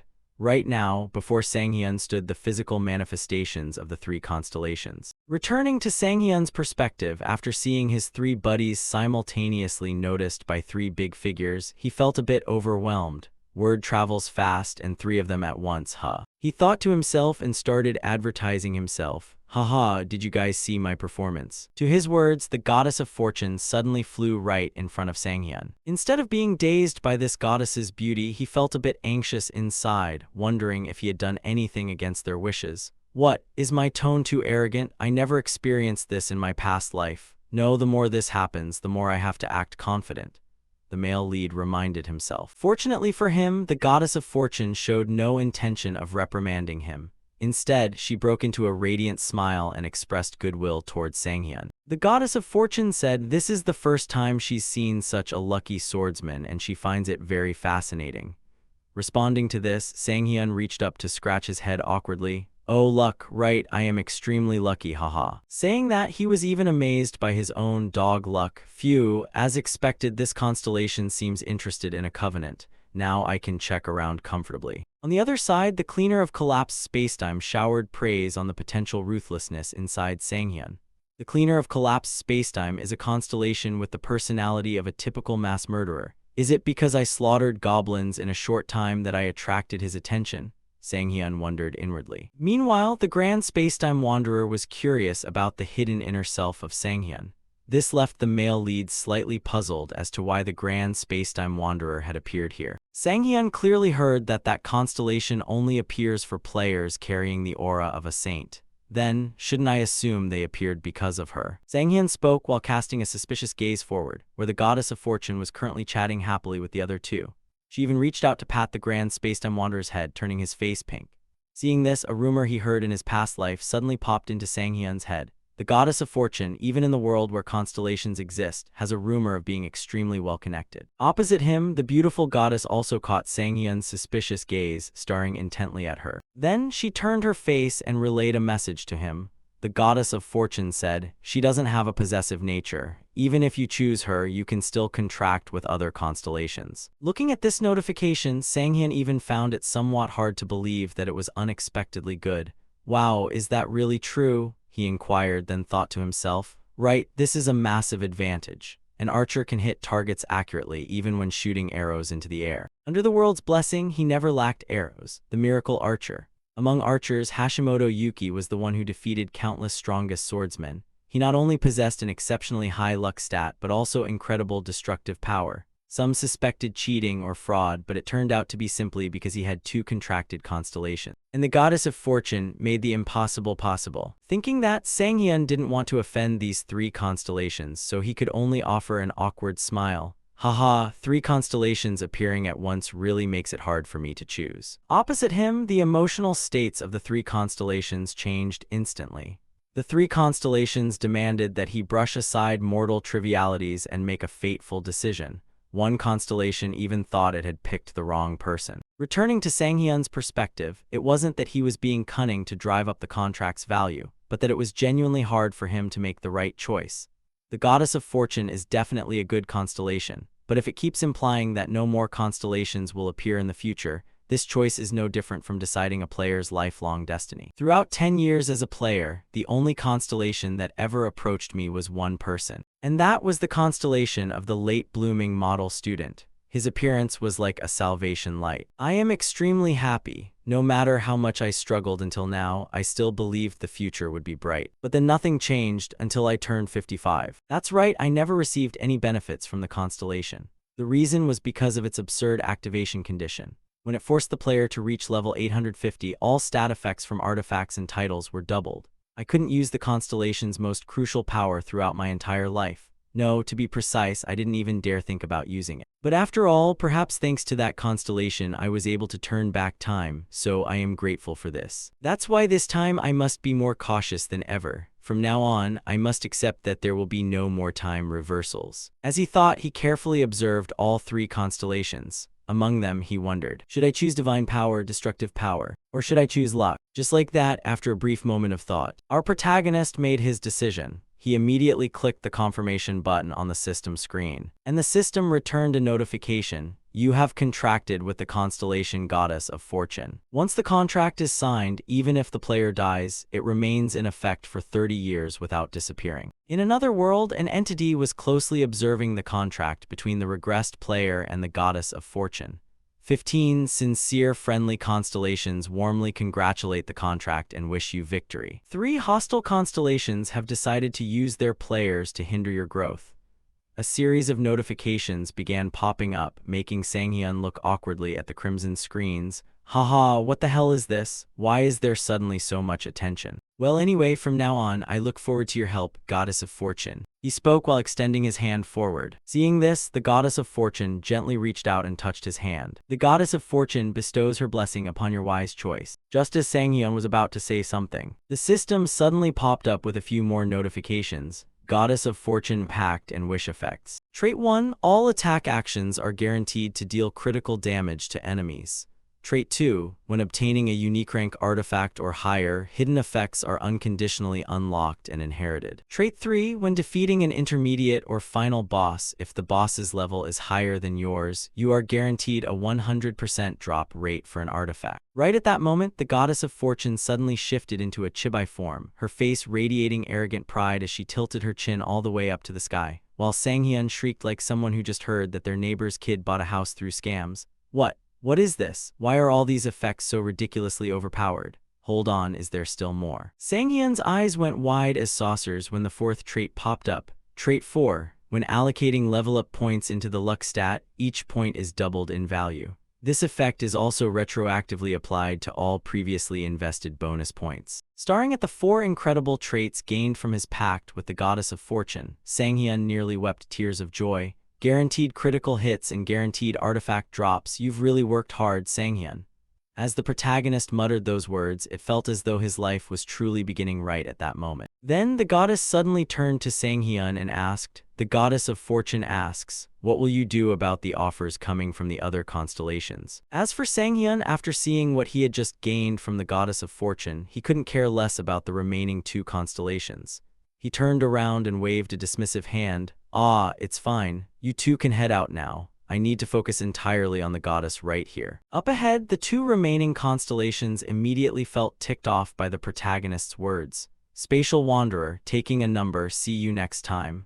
Cleaner of collapsed dimensions, warning, better steel yourself because one day he's gonna take everything from you. The goddess of fortune clapped her hands in praise, finding his steadfast determination utterly captivating, and thought to herself, with these effects, you temporarily don't need to be any more greedy. Nodding in agreement with her reminder, Sang-hyun replied, "No need to rush, better opportunities will come along in time." Time quickly passed, shifting scenes to the final boss room inside Dungeon 101. At this moment, Sang-hyun was locked in direct close-quarters combat with the area boss, a green-skinned monster, their weapons clashing repeatedly and producing jarring screeches that echoed through the space while shockwaves rippled outward in all directions. Standing off to the side to observe, the goddess of fortune herself stood there completely dumbfounded. Meanwhile, the longer Sang-hyun fought, the more fired up he got. "Is this really as strong as the final boss gets? Put a little more into it, you weakling." With that, he brought his sword down in a ferocious overhead chop, forcing the green-skinned monster to hastily raise its twin battle axes to block the blow. It was the final boss of this dungeon, the greed-obsessed goblin chieftain. Following that, the goblin poured all its strength into its arms and shoved Sang-hyun backward. Reacting swiftly, Sang-hyun drove the tip of his sword into the ground to keep himself from sliding too far, carving a deep, ragged gouge across the floor. Then, the goblin chieftain suddenly opened its mouth and let out a piercing shriek as its eyes flared a blinding crimson red. At the same time, Sang-hyun received a system warning. "The goblin chieftain has inflicted a weakening and intimidation effect on you. You have fallen into a paralysis status." Back to Sang-hyun's perspective, drawing from his combat experience in his past life, he had already anticipated that the goblin chieftain possessed this exact move. "It's trying to break my fighting spirit," he thought to himself before uttering a single, calm word, "recovery." Simultaneously not giving Sang-hyun a single moment to breathe, the goblin chieftain lunged forward and swung its axe down with brutal force, shattering the floor into countless pieces and sending sharp rock shards flying in all directions. Yet a look of utter confusion flickered across the boss's eyes, as it didn't feel any feedback of having struck a solid target. And sure enough, Sang-hyun's voice rang out completely devoid of fear. "This skill definitely has clear limitations. It can't completely seal movement down. So I guess it's only really good for dealing with small fry, huh?"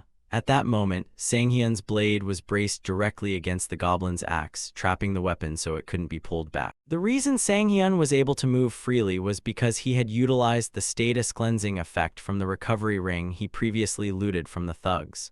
"All right, time to test my luck," Sang-hyun muttered to himself. Across from him, the goblin chieftain's face turned pale with panic, and it frantically tried to cast its weakening status on Sang-hyun once more. However, this time around, Sang-hyun just offered a cold smirk. "You really think that trick is gonna work twice?" Right after that, with a lightning-fast dash forward, Sang-hyun slashed his sword across its chest, carving a gaping wound that forced the goblin to shriek in agonizing pain. Following up immediately, Sang-hyun triggered his Demon Strike skill, plunging the goblin chieftain into a 2-second paralysis lock. Seeing his opening, Sang-hyun surged forward. The sword in his hand became a buzzing milling machine, unleashing a relentless flurry of wind-tearing strikes as he declared, "Only 2 seconds. Well then, let's make it 2 more." Just like that, the delay effect kicked in, extending the paralysis duration by an extra 2 seconds, leaving the boss frozen with a vacant, blank expression, completely unable to twitch a single muscle. However, that wasn't even the end of it, as Sang-hyun began darting around the green-skinned monster, executing a variety of swift follow-up strikes. Second delay effect activated, with a 90% chance to extend the paralysis status. Managed to trigger it on the second try, nice, Sang-hyun said with a smile. Time quickly flew by, and ultimately the goblin chieftain couldn't withstand Sang-hyun's endless onslaught, miserably biting the dust to be reincarnated into its next life. The moment its massive corpse collapsed onto the ground, Sang-hyun received a congratulatory notification from the system.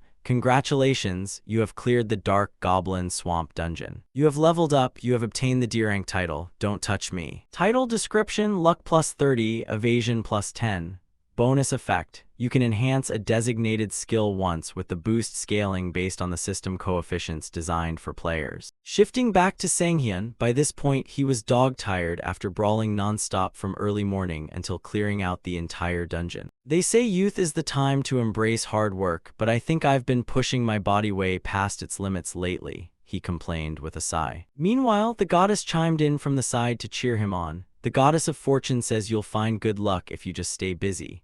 Hearing that, Sang-hyun rolled his eyes so hard only the whites showed, muttering under his breath, "At this point, that basically counts as an active skill." In response to his remark, the goddess puffed out her chest with immense pride. The goddess of fortune says luck is a skill in itself, and she's thrilled to have luck walking right by your side. In fact, she claims all of this success is probably thanks to her.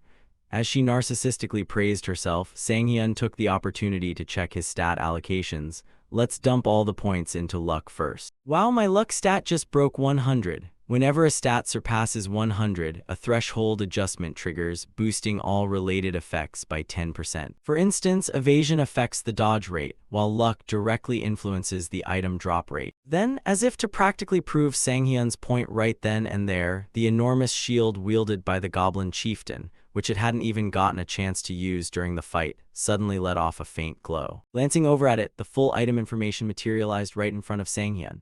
Kudni's shield, silver artifact, secondary equipment. Equipment type, shield, special effect, sacrifice, defense plus 20. Description: a shield left behind by a goblin warrior named Kudni's.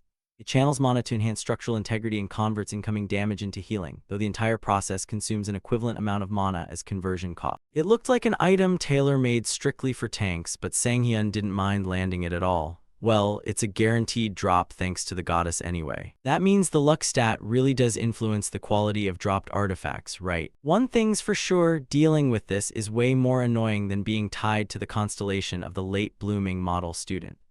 As he thought to himself, Sang-hyun activated his Devour skill to absorb the shield's traits, while the goddess of fortune darted over to wrap her arms around him and rub her cheek against his. Time quickly passed, shifting scenes to the interior of the Q-area building. At this moment, our protagonist was standing there trying to explain his case, only to be flatly rejected by a female staff member with heavy dark circles under her eyes. "Impossible," she said, shaking her head. Across the counter, Sang-hyun pressed on. "I get what you're trying to say, but trust me, I have my own reasons." Before he could finish, the staff member cut him off. "I'm sorry, but could you please reconsider? I'm about to lose my mind here. I don't even know how many dead bodies I've had to process this week alone." Hearing that, sweat broke out all over Sang-hyun's face as he muttered inwardly, "Things cannot go off the rails right here." To explain how things reached this point, we need to rewind about 2 hours back on the Hanam Expressway. Sitting comfortably inside his car, Sang-hyun was reminiscing about the taste of the goblin shield he had just devoured. "I was worried since it was goblin gear, but a simple meal of classic peninsula-style kimchi and white rice. Thank God it at least came with kimchi and rice." Mid-thought, Sang-hyun's car suddenly jerked to a halt and began vibrating violently. Next, the dashboard lit up with a chaotic cluster of glaring red warning lights, startling the protagonist into shouting out loud, "What the hell? Why are all these warning lights flashing? Is it finally time to ditch this car?" He muttered under his breath but quickly shook his head. "No way, getting to my new location is way more important than upgrading my ride. The lower your player level, the more scumbags try to prey on you. I can't live on high alert 24/7. Moving somewhere heavily guarded like Player Street will be much more convenient. Plus, if I factor in buying artifacts for consumption, it's easier to acquire second-hand items there." Money, I need tons of money, and I need a mountain of it right now. There's only one place where I can rake in that kind of cash. The system had emerged when the player era began, and attached right beside those system interfaces were the organizations that monitored all of them. None other than the Players Association. If it's a system supervised by the association, I can definitely make it work. Here I come, Quest District. With that thought in mind, Sang-hyun slammed his foot on the gas and sped straight toward the Players Association. Returning to the present, getting shut down right at the front desk had suddenly crushed all his grand money-making dreams.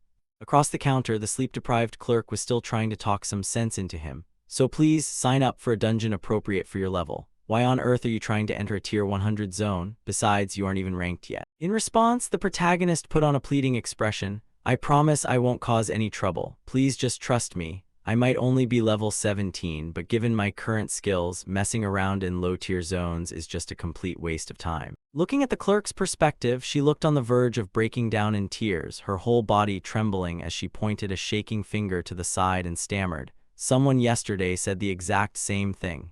Do you want to guess what happened to them? So please, just go to a zone meant for your actual rank. Seeing her reaction, Sang-hyun fully understood why she was acting that way.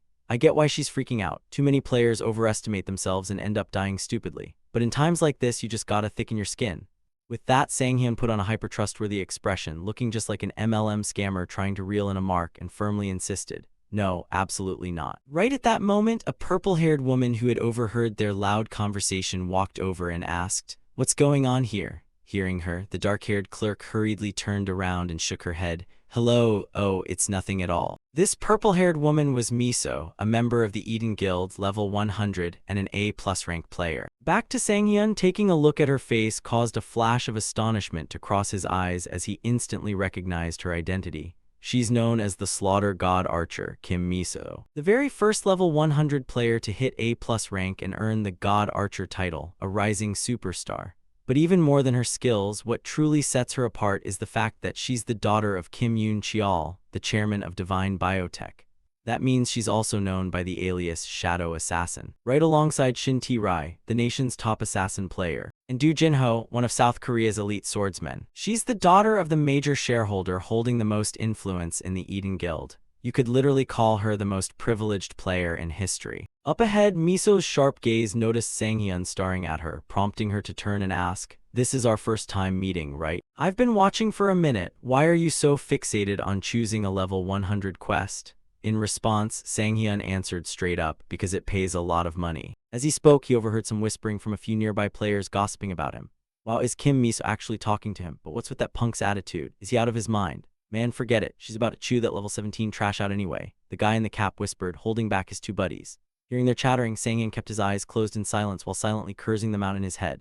I can hear every single word you scumbags are saying. Completely unaware of Sang-hyun's internal rants, Miso offered a word of caution. That zone is going to be way too brutal for someone like you. In response, Sang-hyun let out a sigh and shrugged. Of course I know that, but high risk comes with high rewards. Pausing for a brief beat, he thought to himself, I'm definitely not doing this purely out of petty personal feelings. Even though in my past life I tried to apply for Kim Miso's raiding party and got rejected, I'm definitely not doing this just to hold a grudge. Oblivious to Sang-hyun's petty inner thoughts, Miso continued chatting with him enthusiastically.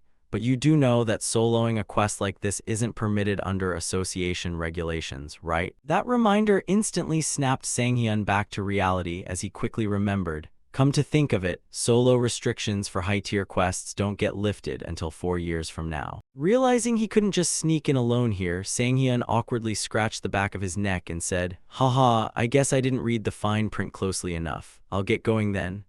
With that, Sang-hyun started walking off a bit faster. However, he had no idea that his eccentric behavior seemed to have thoroughly piqued Miso's curiosity. She suddenly called out with an offer, so, do you want to form a party with me? Nearby players who overheard this nearly popped their eyeballs out of their sockets, staring in utter disbelief. Whoa, has she lost her mind? Why pick that scumbag over me? I could have gone instead. Damn it, I'm so jealous it hurts. Back to Sang-hyun's perspective, he wasn't some naive newbie foolish enough to believe good things fell from the sky for free.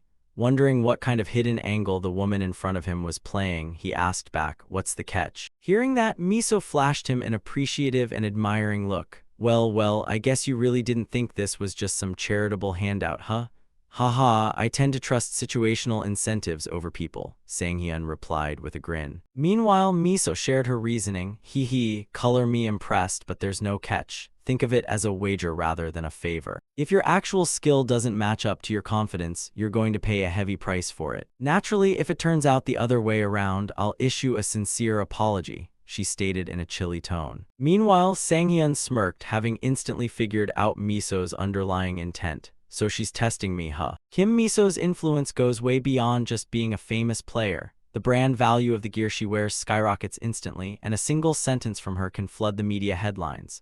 The moment she slaps someone with the label of an arrogant fraud, their career as a player is effectively over. This is gonna get interesting, he mused internally. True to his thrill-seeking personality, Sang-hyun accepted without an ounce of hesitation. Shall we head out right now then? Shifting to Miso's perspective a few moments before she stepped out of her car, her driver instructed, I'll be waiting right here, Millis.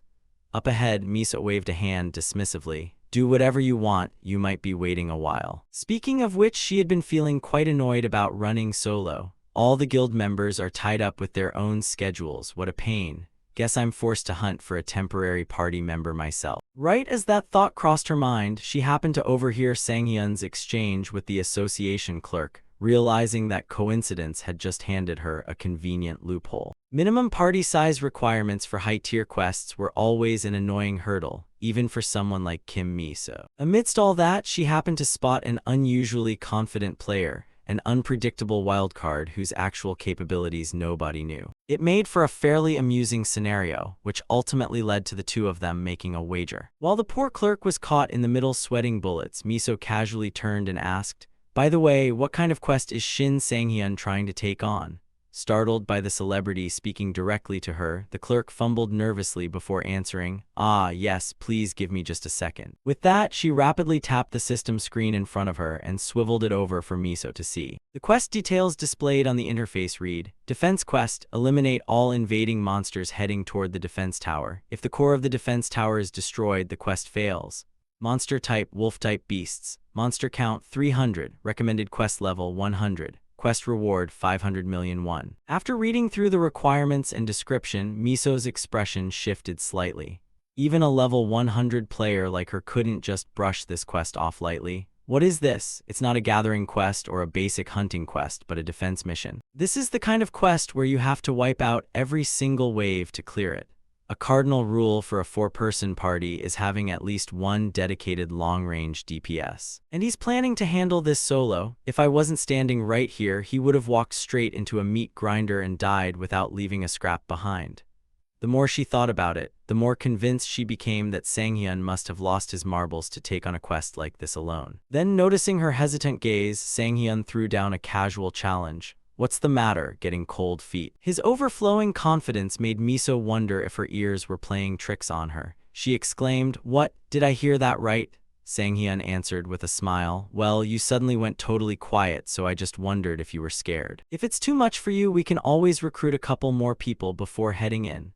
We could add another tank, or another heavy long-range DPS, or... Sang-hyun started rattling off suggestions, making the dark-haired clerk sweat even harder as she noticed Miso's entire body trembling with rage. Feeling her pride as an elite player deeply wounded, Miso immediately reached out, grabbed Sang-hyun tightly by the wrist, and gritted out every single word through her teeth. No, Shin Sang-hyun, this quest is totally fine. With that, she slammed her hand down on the acceptance button. Simultaneously, both of them received a system prompt. Quest accepted. You will now be teleported to the quest zone. No sooner had the notification appeared than a blinding pillar of light erupted around them, crackling with wild arcs of electricity as it initiated the teleportation. Meanwhile, the clerk looked like she was about to faint on the spot, muttering under her breath, with Kim Miso going along, nothing bad should happen, right? Let's hope nothing goes wrong. You never really know what can happen out there. Elsewhere, the black-clad player watched the two of them vanish into thin air for the mission and stupidly asked, do you guys actually think he's gonna pull it off? In response, the burly guy in the iron helmet scoffed with absolute certainty, no way in hell. He's only level 17. How the hell is he supposed to fight level 100 monsters? Contrary to their dismissive attitude towards Sang-hyun, the player in blue had a completely different take. Hey, do you really think Kim Miso would drag him along for no reason? She's currently hailed as the youngest A+ rank player around. Do you honestly think her judgment is that terrible? You know about the reworked ranking system recently implemented by the Players Association, right? It was created because judging a player's true power purely by their level was inaccurate, right? There are two criteria for the new rankings. First is the number of cleared dungeons, and second is the overall qualitative evaluation of a player's combat sense. Which means Kim Miso reached A+ rank purely based on her combat intuition alone.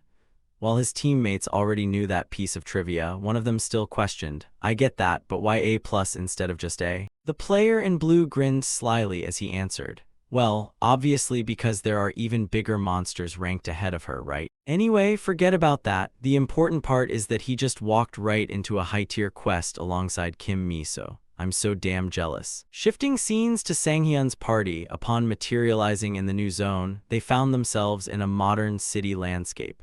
The objective they needed to protect was a towering skyscraper that pulsed with crackling bolts of lightning. At that moment, the archer Kim Miso was standing up near the top of the tower. She cast her gaze down at Sanghyun, who was quietly walking along the bridge below, and thought to herself, "Talk big, take responsibility. If things get genuinely dangerous, I'll step in and bail him out. But I'm hoping this experience knocks some sense into him." Rewinding back 30 minutes prior, right after they first arrived, Sanghyun had dropped a proposal that left Miso utterly dumbfounded. "What did you just say?" Up ahead, Sanghyun checked his gear and calmly repeated, "You heard me. Until I ask for help, don't interfere. If you just focus on supporting from the sidelines, I'll cut you in for 5%. Hearing that, Miso stared at him blankly. "So I didn't mishear you then?" "Nope, you just sit back, provide support, and pocket 5% for doing nothing. Pretty sweet deal, right?" Sanghyun answered nonchalantly. As for Miso, she gave Sanghyun a thorough once-over from head to toe before shaking her head. "You think I'm hesitating over the cut? There is zero chance you can handle this solo. We're talking at least 300 of them. That's 300, not just one or two. Even for a level 100 player like me, dealing with that swarm alone would be a massive headache." Just as she was about to lecture him further, she fell silent when Sanghyun put on a deeply confident expression and hinted cryptically, "Just watch and see." Somehow, looking into Sanghyun's eyes managed to partially convince Miso against her better judgment. Finally, she sighed and gave in. "Fine, whatever, but for every single monster you miss, you lose 1% of your cut. Miss 95 of them and your cut drops to absolute zero. Got it?" Returning to the present, standing right in front of Sanghyun were several wolf-like beasts covered in deep blue fur.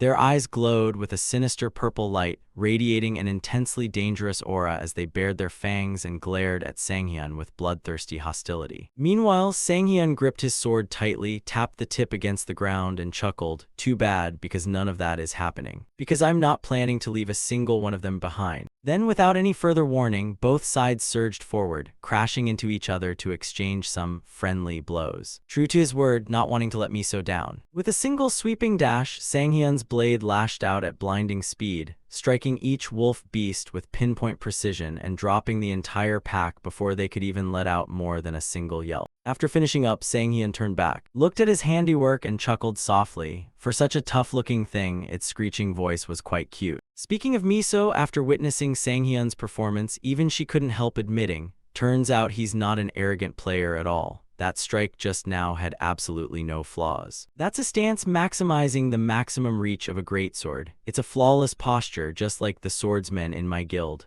He always talks about offense and defense as one. And above all, he minimizes unnecessary movements, slashing multiple enemies at once when he strikes. But compared to that level of confidence, there are way too many monsters. After all, a level 17 player facing such an overwhelming number couldn't possibly handle it, wondered to herself, before her gaze turned dazed as she realized something. Wait a minute, something's felt off this whole time. Why on earth aren't the monsters moving at all? No way. Could it be a stun? She shouted out loud, to the point where she lost her balance and tumbled forward. Fortunately, at that dangerous moment, Miso managed to grab the railing in time and quickly climbed back up. "Geez, that was close. I almost fell. But what was that just now? No matter how you look at it, that's a stun. I counted about 4 seconds. If it's a 4-second stun, that surpasses Jin Ho. It means he can leisurely inflict effects on monsters and wipe them out. What kind of freak is this?"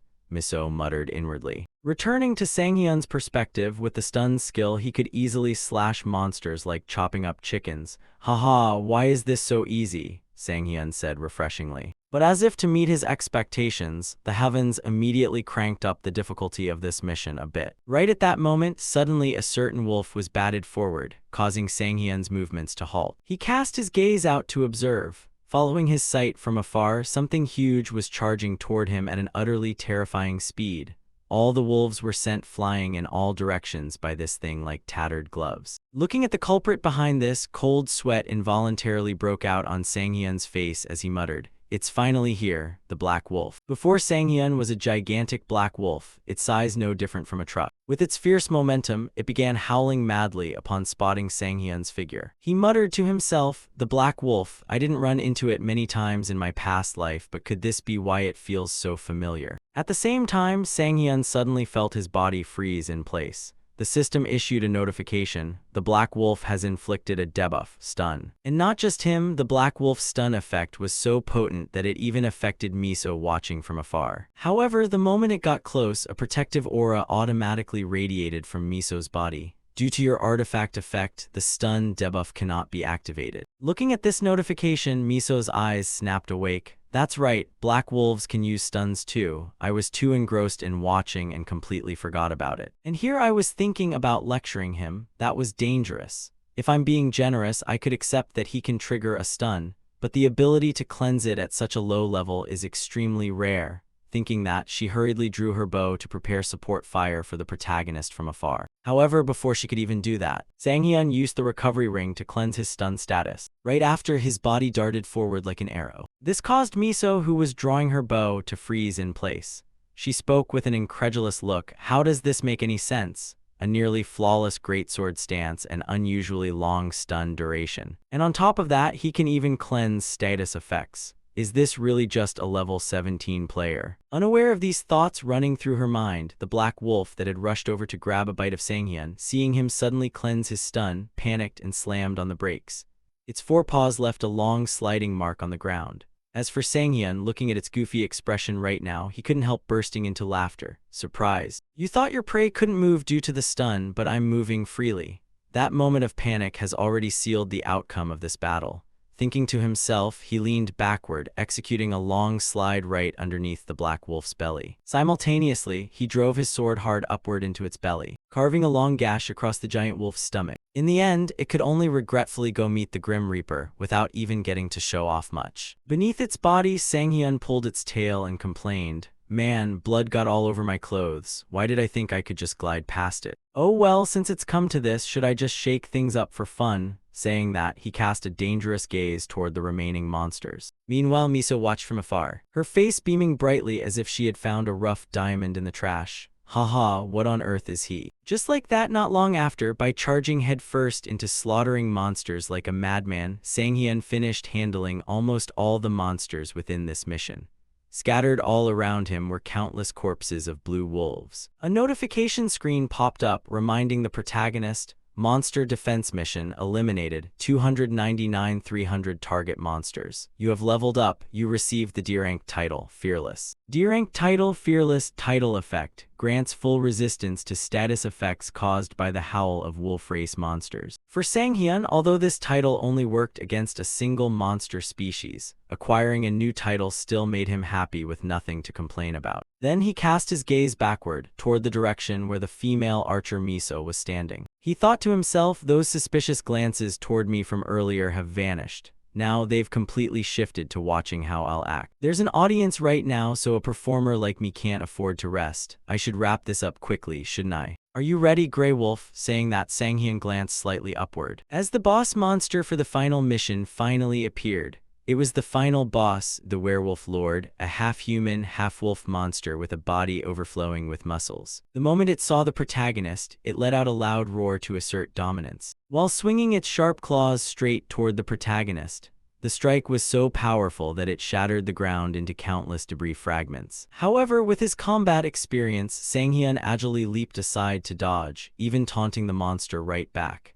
Your attacks are known for being notoriously unpredictable, right? But 30 years later, all your moves and actions have been analyzed. Shouldn't we call them predictable now instead? Sorry, but I already know all your moves and skills." The words barely left his mouth when Sang-hyun poured strength into both legs, springing hard toward the wolf with wind-dripping speed.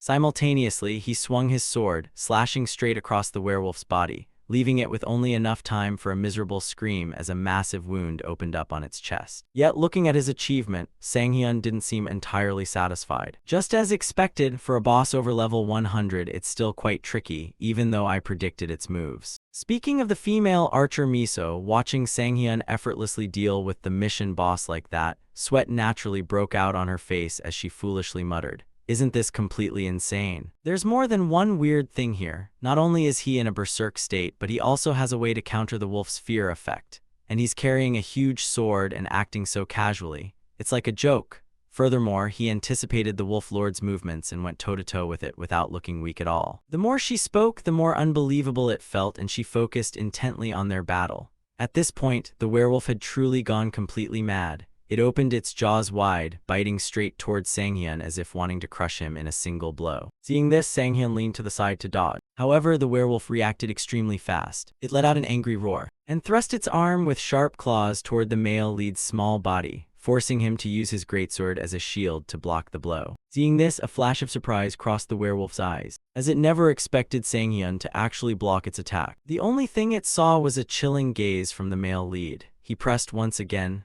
"I told you I know everything about you. I spent my whole life in the past life making sure of that." Saying that, he briefly glanced back at Miso, making her seem to understand the protagonist's intentions. What she found most absurd was his attitude and fighting style, which felt as though Sang-hyun was trying to prove himself right in front of her. Thinking of this, Miso could only let out an awkward sigh. Haha, what kind of person is he? Returning to the battle, the sounds of clashing weapons echoed continuously. After a bout of trading blows, Sang-hyun himself began feeling his stamina plummeting rapidly. "This battle is dragging out longer than I expected. I showed off and acted all cool in front of Kim Miso, and this is wasting my time against the boss. If things went according to plan, it should have exhausted itself long ago. So why is it still bursting with energy like this?" Behind Sang-hyun's back, the werewolf was still chasing him, as if determined not to let him off without landing a few blows. Feeling the continuous whistling wind sounds echoing from behind, the hairs on Sang-hyun's body stood completely on end. He muttered to himself, "With this situation, I might collapse before the wolf if I get careless. My stamina's already depleted."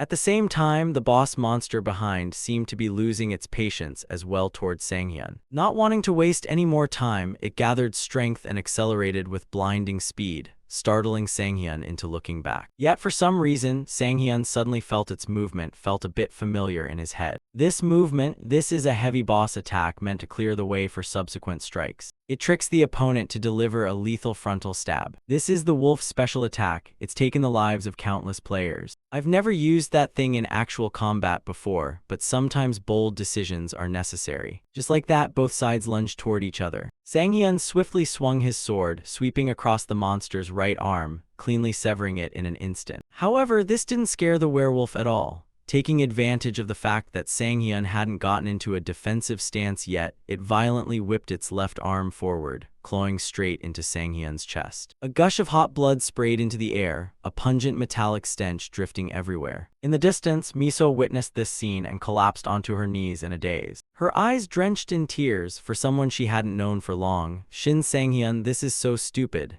She sobbed, choked up. I should have intervened to help him right away. Even if Shin Sang-hyun showed superior skills, standing by and doing nothing is no different from me killing him. I'm sorry, Shin Sang-hyun. The female archer blamed herself aloud. However, there was no way our protagonist would kick the bucket so easily. Right at that moment, a soft greenish light began rising from the battlefield, causing Miso to stop crying and watch. All of this dated back a while ago, when Sang-hyun cleared the goblin dungeon and obtained a shield, Cudney's shield. When the shield was completely absorbed, turned to ashes, and vanished, the special effect Sacrifice was activated. Sacrifice, this is a conditional active special effect. Restores all damage dealt to designated body parts, converting it into healing power.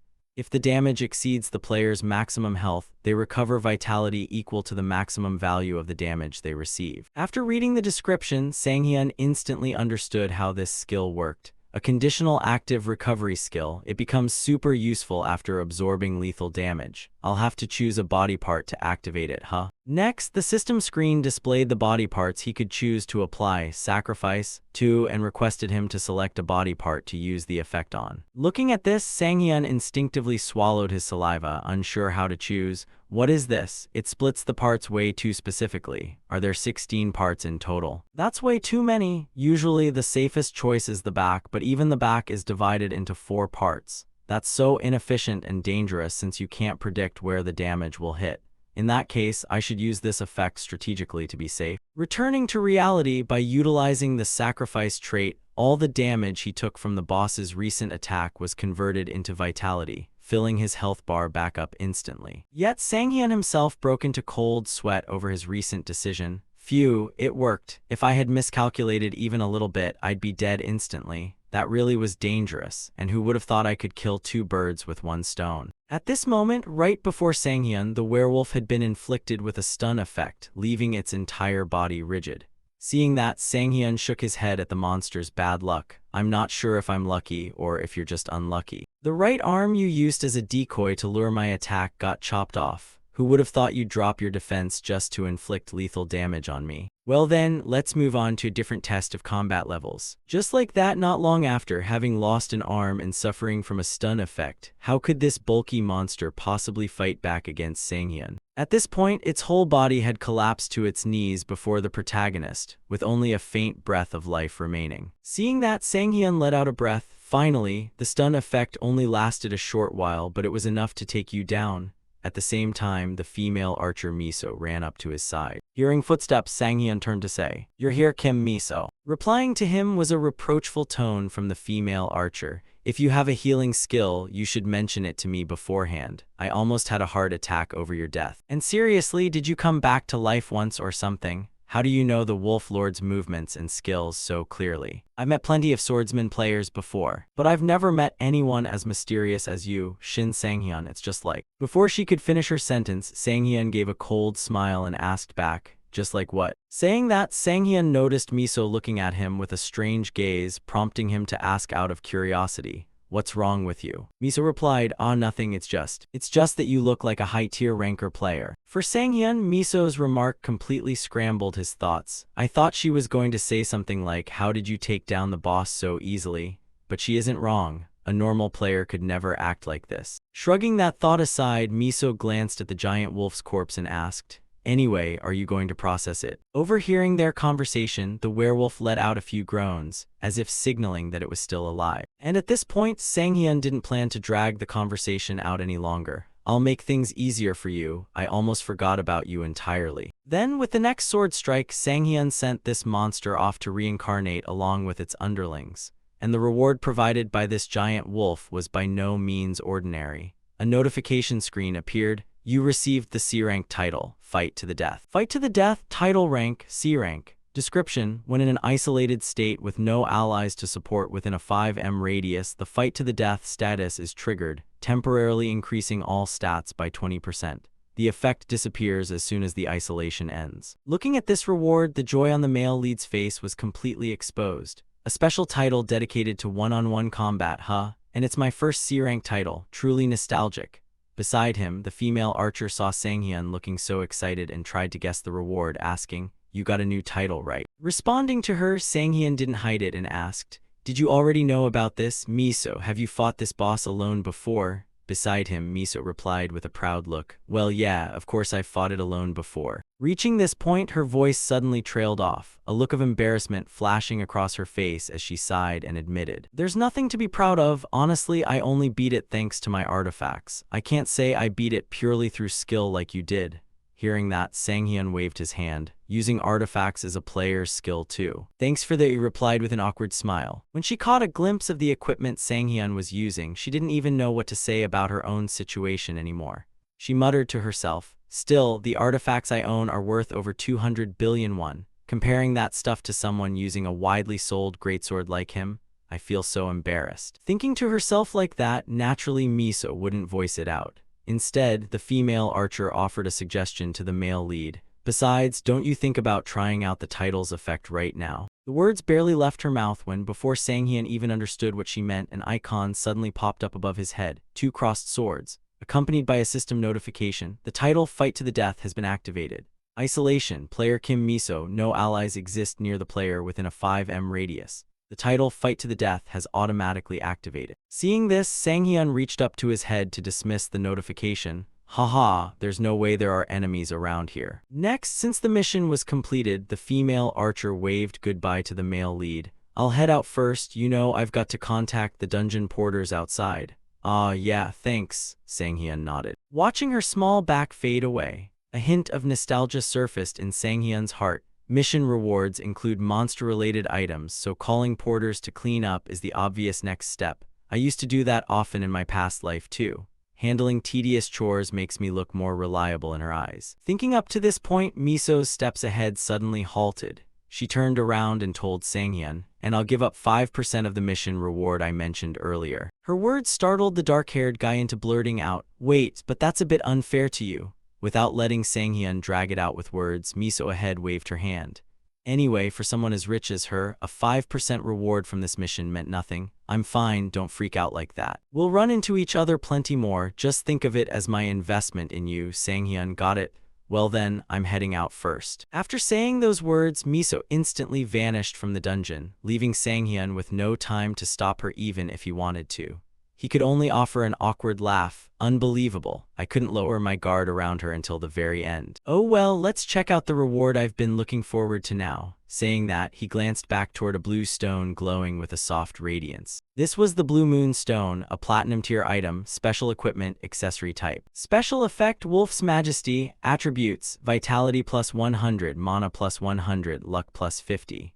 This is a gemstone forged from the faith of the Silver Wolf tribe, those who worship the blue moon. For Sang-hyun, just looking at the stats of this equipment made his entire body tremble like he had epilepsy from excitement. It's finally a platinum tier item. A platinum artifact is worth at least 1 billion. Awesome. This is worth an apartment in the capital, Sang-hyun said excitedly as he hurried over, clutching the stone and pressing it against his face in pure bliss. At the same time, the goddess of fortune appeared to claim credit. The goddess of fortune asked, "Did you believe in her influence?" she asked with a smile. Down below, seeing this deity appear, the smile on Sang-hyun's face instantly vanished as he retorted, "Why is that your influence? It's mine." Before the words finished, an unfamiliar deity suddenly barged into their conversation. The owner of Chapped Lips strongly objects to the biased luck you're receiving and wishes to banish the goddess of fortune from the player system. Retaliating, the goddess of fortune made her move. The goddess of fortune unexpectedly proposed a vote for the constellations linked to the player system. The vote is underway, motion to expel the owner of Chapped Lips from the player system. The current vote count is 61,100 and keeps climbing. The motion passes unanimously and the owner of Chapped Lips can no longer operate as a constellation. He was kicked out of the player system to the amusement of the goddess of fortune. The expulsion of a constellation happened so fast that Sang-hyun hadn't even processed it before it ended. Even that gets approved. Besides, she really is a well-connected constellation. Shrugging that aside, Sang-hyun focused his gaze back on the stone in front of him and muttered, "First off, since it's a platinum rank item, I should be able to absorb about 40% of its power." Special effect is Hour of the Wolf. This effect is always active with 0 cooldown. Whenever the moon is visible inside a dungeon, regeneration speed is boosted by 5 times. Regardless of whether the moon is present or not, wolf-type monsters are inflicted with a continuous fear status toward any player possessing the Blue Moon Stone. On top of that, if the moon is visible, wolf-type monsters will never attack a player holding the Blue Moon Stone. Reading through the description, even an absolute idiot could figure it out, let alone the protagonist. Pretty straightforward, so now I can pretty much turn into a monster even without the moon being out, huh?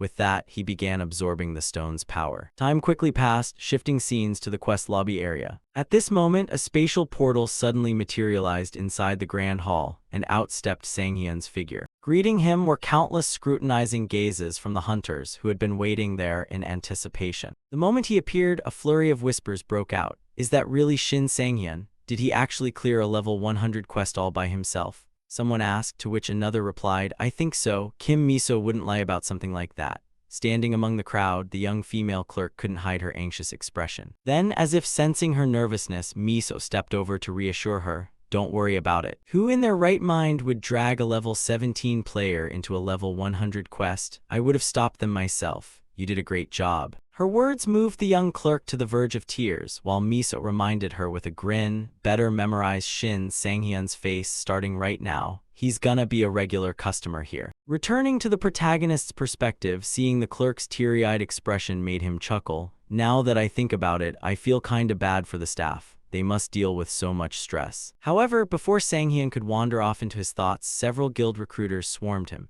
Shin Sang-hyun, I'm Yoon Joo-han, the scouting team captain for the Guardian Guild. You seem like an incredible player. What do you say about joining our guild? Don't join them. Our guild offers the absolute best perks for you. Blah blah. Voices echoed from all directions, but before any of them could finish pitching their guilds, Miso stepped in to block them. Sorry, but Sang-hyun has some pending business with us first, so if you'll excuse us. Her statement left the others looking rather awkward. Wait, does that mean the Eden Guild has already recruited Sang-hyun? Over on his side, Miso didn't bother explaining, instead casting a meaningful look at Sang-hyun and asking cryptically, right? Yeah, I guess so, must be. Sang-hyun replied stupidly, though a wave of unease began bubbling up inside him. That move saved me from a headache, but what's her actual game plan here? He wondered internally. Time swiftly slipped by, shifting scenes to the interior of a luxury sedan. After staring at the 500 million won deposited straight into his account, Sang-hyun grinned from ear to ear. Seeing this, Miso smiled and remarked, quest rewards get processed pretty fast, don't they? Hearing that, Sang-hyun snapped out of his ecstatic daze, scratched his head and replied,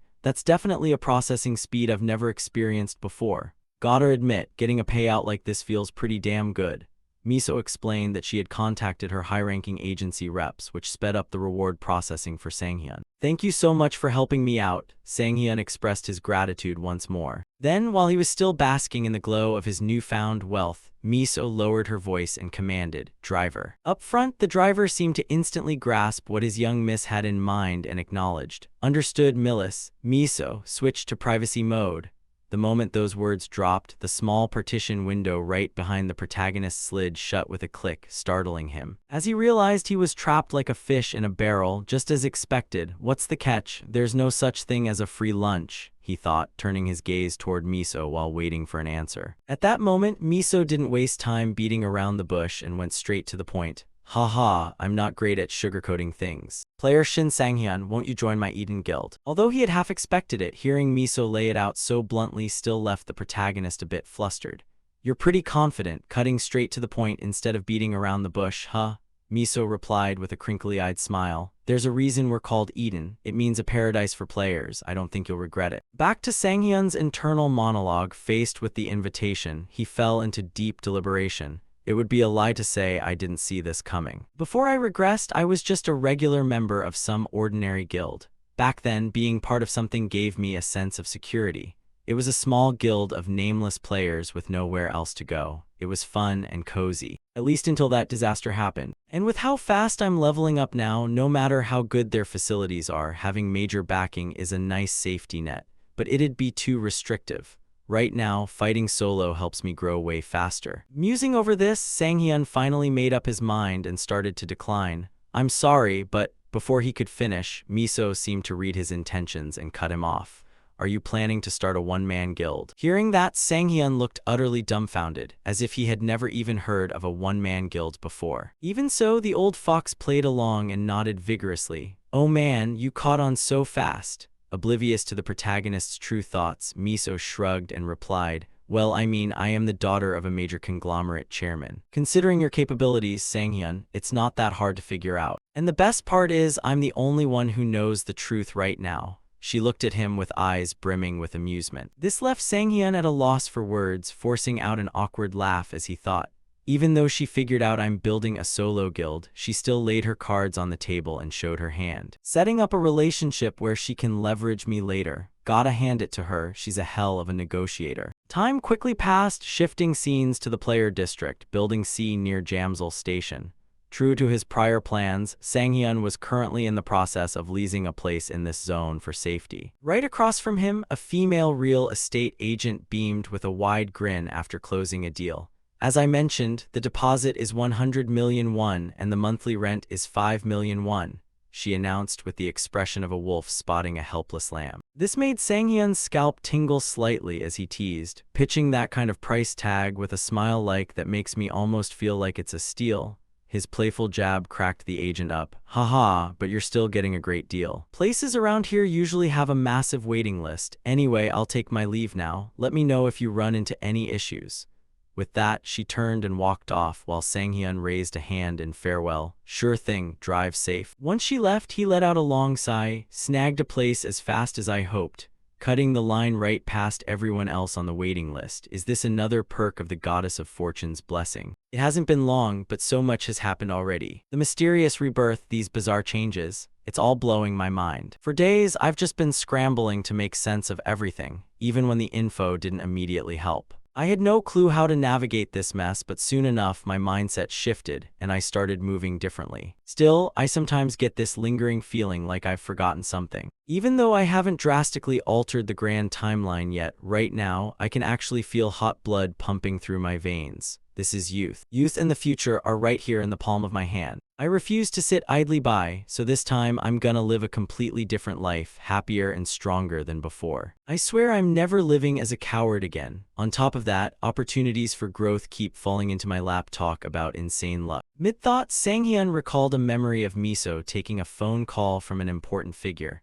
Ah, yes, it's you, reporter Park Young-min, right? What wind blew you our way? Haha, you're ridiculously fast at picking up breaking news. Sitting nearby, hearing the name Park Young-min caused a flash of astonishment to cross Sang-hyun's eyes as he wondered internally. Park Young-min from Player Daily, the guy's an S-rank reporter. Simultaneously, over at the Player Daily office building, Young-min chuckled into his phone. Guilty as charged, I heard you were hanging out with him in the Quest Zone. Things are absolute chaos over here with all these breaking tips. In response, Miso admitted, just what you heard. Of all the players I've crossed paths with lately, he's definitely.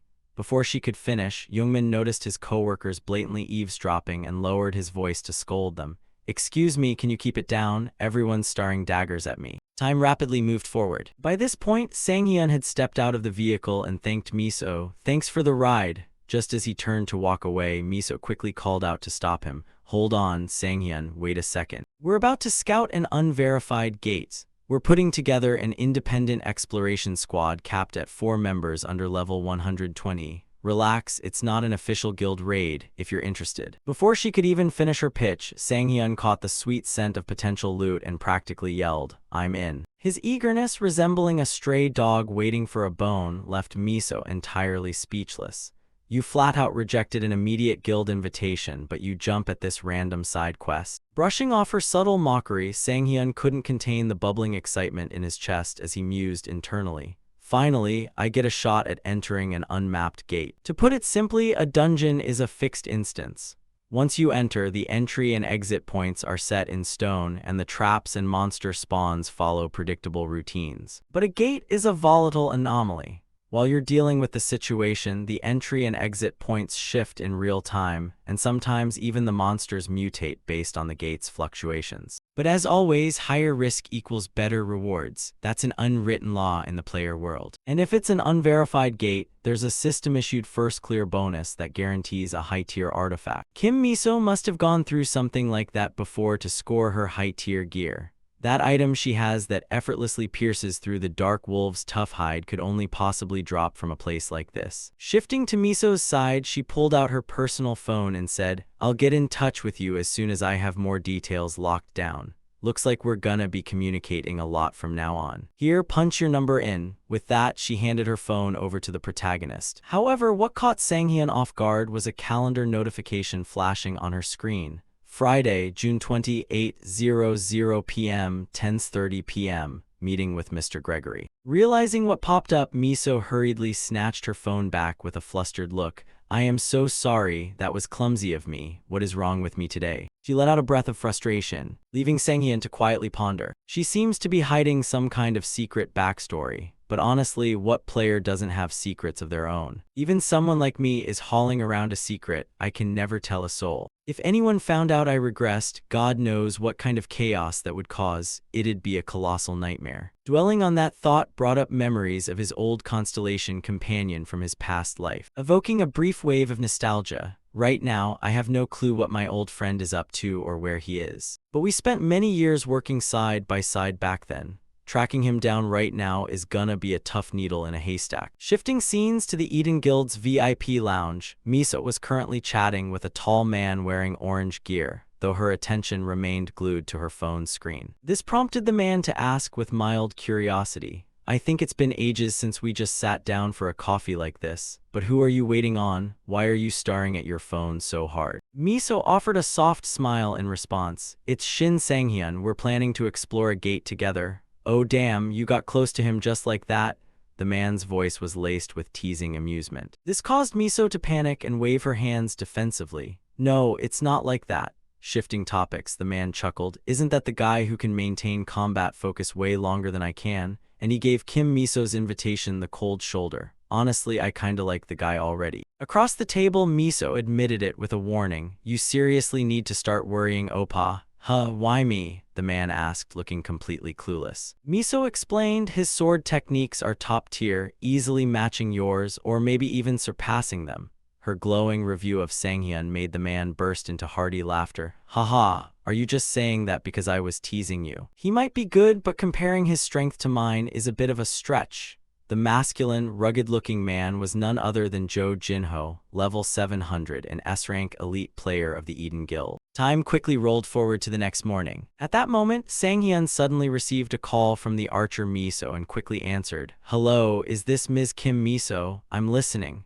On the other end of the line, Miso got straight to business regarding the gate. "You hear me okay? I'm calling about the gate." "That fast? I'm all ears," Sang-hyun replied in surprise. Miso didn't waste any breath. An unverified gate just popped up, about 500 meters northwest of the Route 7 mountain rest stop.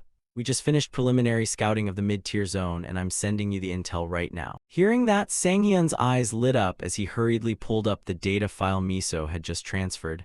"Ah, right, give me a sec to look it over." His expression shifted slightly as he scanned the incoming text. The phone screen read, "Mid-tier boss, second gate, Hellhound, Cerberus, classified as a wolf-type beast. Estimated level 100. Traits include multi-headed bites and berserk lunges. Third gate details," followed by a string of additional data. Drawing on his past life experience, a single glance was all Sang-hyun needed to deduce what he was walking into. He muttered to himself, "What the hell? I just barely got this skill and this monster decides to show up this fast? Cerberus. That literally ticks every single box for my skill requirement." Sang-hyun possessed the skill intersection of day and night, with the special effect.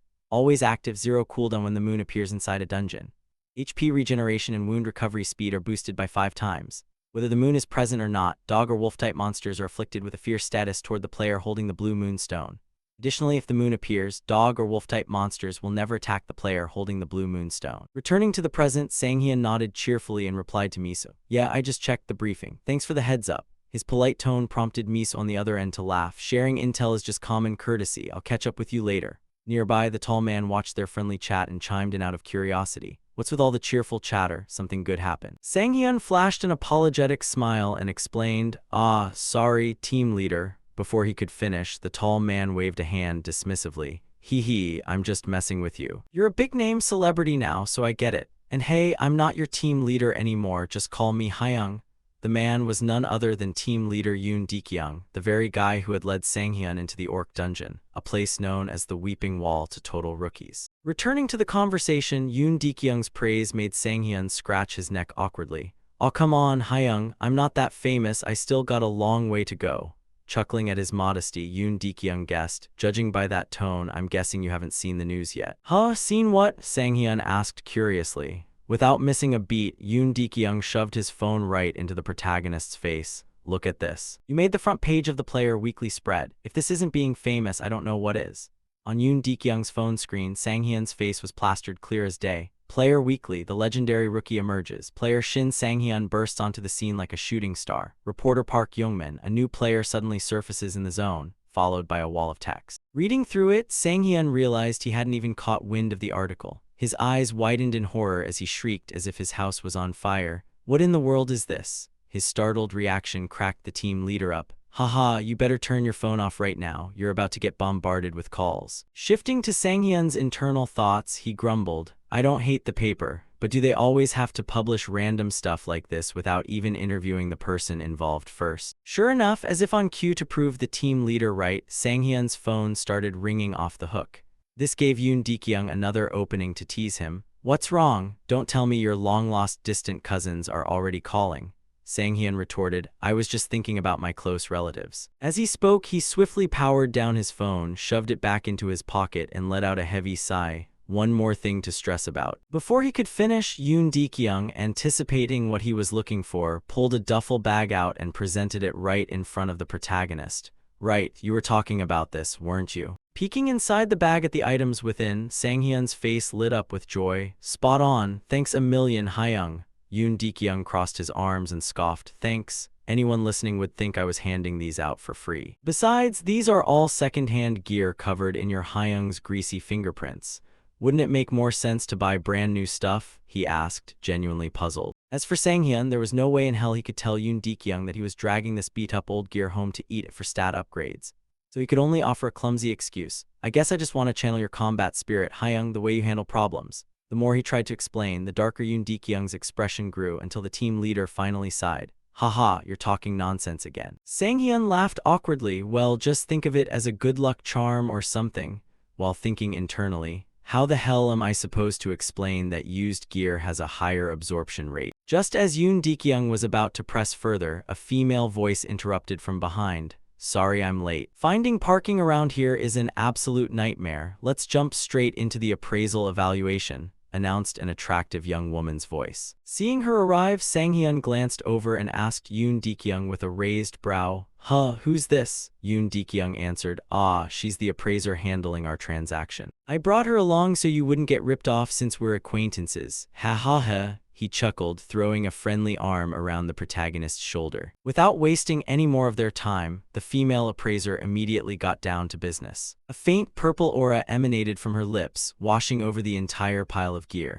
A moment later, she exhaled a gentle breath, gave a nod, and informed the two of them, coding's done, appraisal finished, you two can trade at the pre-agreed price. All good. Then, seemingly feeling an itch for a warm-up, Yoon Dekyung unholstered his sword and suggested, so, before we lock in the final price, care to check out my swordsmanship? Faced with the sudden request, Sang-hyun frantically waved his hands in refusal. No way, Hyung, I'm way too unqualified to grade your skills. Before he could finish, Yoon Dekyung admitted frankly, stop playing the false modesty card. I'm not stupid enough to not realize you're way better than me. And I'm certainly not stupid enough to let my ego get in the way of learning something. No, seriously, Hyung, I'm telling the truth. Sang-hyun tried to reason. Deep down, he genuinely detested dealing with troublesome scenarios like this. However, noticing the disappointed look creeping onto Yoon Dekyung's face, he reasoned internally, rejecting someone being this genuine would just be plain rude. Relenting, he gave in, all right, don't hold back on my account, just spar like you always do.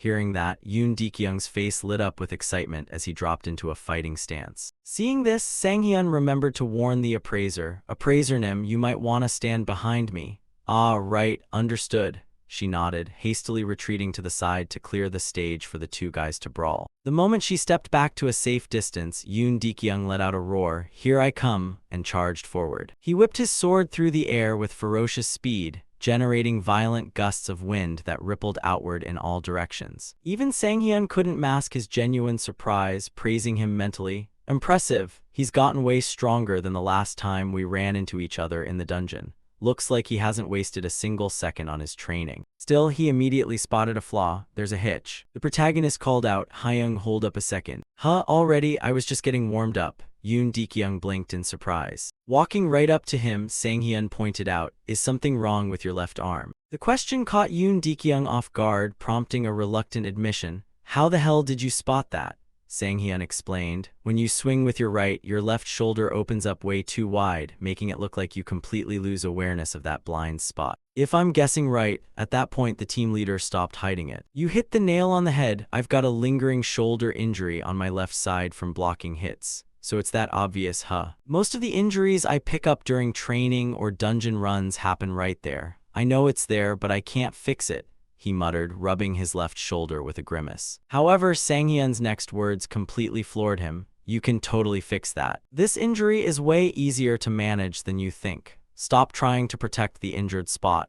Lean into your momentum and turn it into your offensive edge. Adjusting everything from your weight distribution to your step packing. Overhauling it won't be easy, but your overall form will skyrocket. Try gripping it like this, tightening your fingers just a fraction more, Sang-hyun instructed, stepping in to physically correct his posture.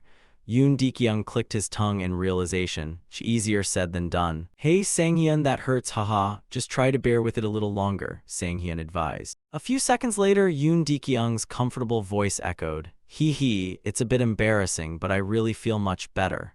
Hearing this, Sang-hyun took the opportunity to act smug. Right, it'll keep getting better, now turn your hips over here. Just like that, the two of them started adjusting their postures for each other, unaware that the evaluator watching from the side had her face completely flushed. She thought to herself, what are these two idiots doing? What on earth am I watching right now? Time passed quickly. After trading the equipment with team captain Yoon Dekyung, Sang-hyun happily drove his beat-up car back home. He was even whistling happily. Even though this deal cost me over 100 million won, it's still a great deal. The benefits I'll get from it will far outweigh what I spent. He seemed very satisfied after that sword training session, but at the end, the evaluator had a very strange expression.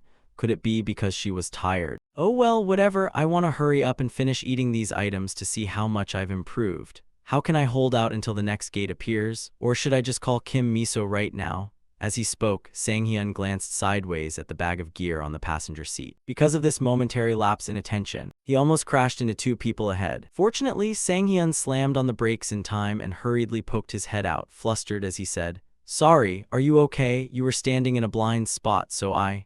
Before Sang-hyun could finish, the thug-looking guy who had been waiting for him here ahead of time interrupted. So you finally showed up. I'm sick of standing here waiting for you. What are you waiting for? Get your ass out of that damn car. He spoke in an ordering tone, leaving Sang-hyun bewildered, not understanding why these lone shark-looking thugs had come to see him. Seeing his expression, the skinny blonde shrugged and mocked. Haha, idiots always react like this. Like, huh, what? I must have misheard. Next, as if to prove their unfriendly encounter, the chubby guy used his skill, creating a blazing fireball right in front of his chest before speaking in a harsh voice. No need for more talk. Do you want to burn up with this piece of crap car, or are you coming out here? Returning to Sang-hyun's perspective, he finally realized the identities of the two guys in front of him, the very ones he knew from his past life. Oh, I remember now. These guys are Choi Yeoncheol and Choi Seong-ho from the Unopia Guild. Especially Choi Yeoncheol, he only targets people weaker than himself. And Choi Seong-ho is his lackey, the guy who shoots his YouTube videos. Thanks to his extreme content, he has a few loyal subscribers who always watch his videos. But after he crossed the line, he got a life sentence and was mostly forgotten by everyone. Let's see, in other words, both of these bastards are human scum. Thinking about this, Sang-hyun let out a sigh. Unaware of his thoughts, Yeoncheol and Seong-ho saw Sang-hyun's expression and even teased. Haha, look at that, Yeoncheol. This kid isn't even moving. Haha, why is this kid pissing me off so much? On this side, with a single glance, Sang-hyun could read their levels. Choi Yeoncheol, level 100 B-tier player, while the lackey Seong-ho, level 75 C-tier player. Thinking about these trashy dogs targeting him just to shoot a video made Sang-hyun bored, too tired to speak. I said I wanted to test my progress with the new artifacts, so why do these annoying punks keep finding me? But they're not the kind of opponents I want to use for testing. Thinking that not wanting his car turned into scrap metal, he grabbed his weapon, stepped outside, and said, So, what's it gonna be? Across from him, seeing that Sang-hyun didn't seem like an easy pushover, the chubby guy snapped his fingers, extinguishing the flame on his hand, and interrogated, What do you think? Let me wait a minute. Calm down, we're the security force of this multiplayer town. A lot of people say they have some complaints about you. They say some jerk keeps driving a piece of crap car around here. In other words, they're losing their minds because they keep getting dragged down by your junk car. As he spoke, he raised his foot and delivered a direct kick right onto Sang-hyun's precious car, causing Sang-hyun's expression to darken. However, Yeoncheol didn't seem to notice. He continued with his provocative words, So, do you get it now? Unless you want your car to rot away, pack up your stuff and get lost. Clear. At the same time, all around, other people hearing the commotion turned their attention to the area. Spotting Yeoncheol and Seong-ho causing a scene, they began whispering, What's going on? it's Yeoncheol and Seongho, those bastards are acting tough again. At this point, a reddish-brown-haired guy suddenly recognized Sanghyun's identity. Hey, I recognize that guy. Isn't that the person who appeared in Player magazine? He's the one who went to the mission zone with Kim Miso. What was his name again? I think it's Shin Sanghyun. Their shouting was loud enough for Yeoncheol to hear. Growing slightly anxious about Sanghyun's identity, he turned to ask his lackey, "Is he strong?" The lackey checked his phone for a moment, stroked his chin, and said, "I remember now. This kid went to the mission zone with Kim Miso. There's a rumor he soloed a level 100 mission." Hearing this information, the thug Yeoncheol obviously didn't believe it. Soloed, he looks weak. In response, Seongho smirked, "Haha, hey Yeoncheol, Kim Miso went with him. Do you really think she'd let that rookie take all the glory by himself?" Haha, I already have an idea for our next video title. Hearing that, Yeoncheol guessed what the bastard beside him was thinking and laughed along. "Haha, I can't believe you're this good at this stuff." Saying that as if unable to wait any longer, Seongho immediately pulled out his phone, turned on recording mode, and prompted, "Teach the rookie Kim Miso's backing a lesson. The camera is rolling." Hearing this, the chubby guy stepped forward and spoke in a cold tone to Sanghyun. "Hey Sanghyun, I'll show you some mercy. Let's enter training mode and have a one-on-one duel. If I win, you must immediately leave the player town, and naturally you'll also feature in our video. But if you win, we'll stay as far away from you as possible. Deal." Back to Sanghyun's perspective, he was beyond furious that two thugs had come to wreck his car. Thus, he immediately agreed to the proposal. "Fine, if you add 500 million and your wrist to this bet, we have a deal. But if you're scared, get lost right now." Sanghyun growled, his eyes flashing with a crazy look like a rabid dog wanting to bite someone. Hearing that, veins bulged all over the thug's neck. Just as he was about to hurl insults at the male lead, his buddy's warning from behind rang out, making him turn back irritated and snap, "What, you idiot? Can't you see I'm busy?" Ignoring his anger, Seongho's face turned pale, sweat pouring continuously. "Look at this. The chat channel right now." On the chat channel, everyone was spamming 500 mil. It seemed they all agreed with the 500 million bet Sanghyun proposed. This made the thug Yeoncheol unable to hold back a curse.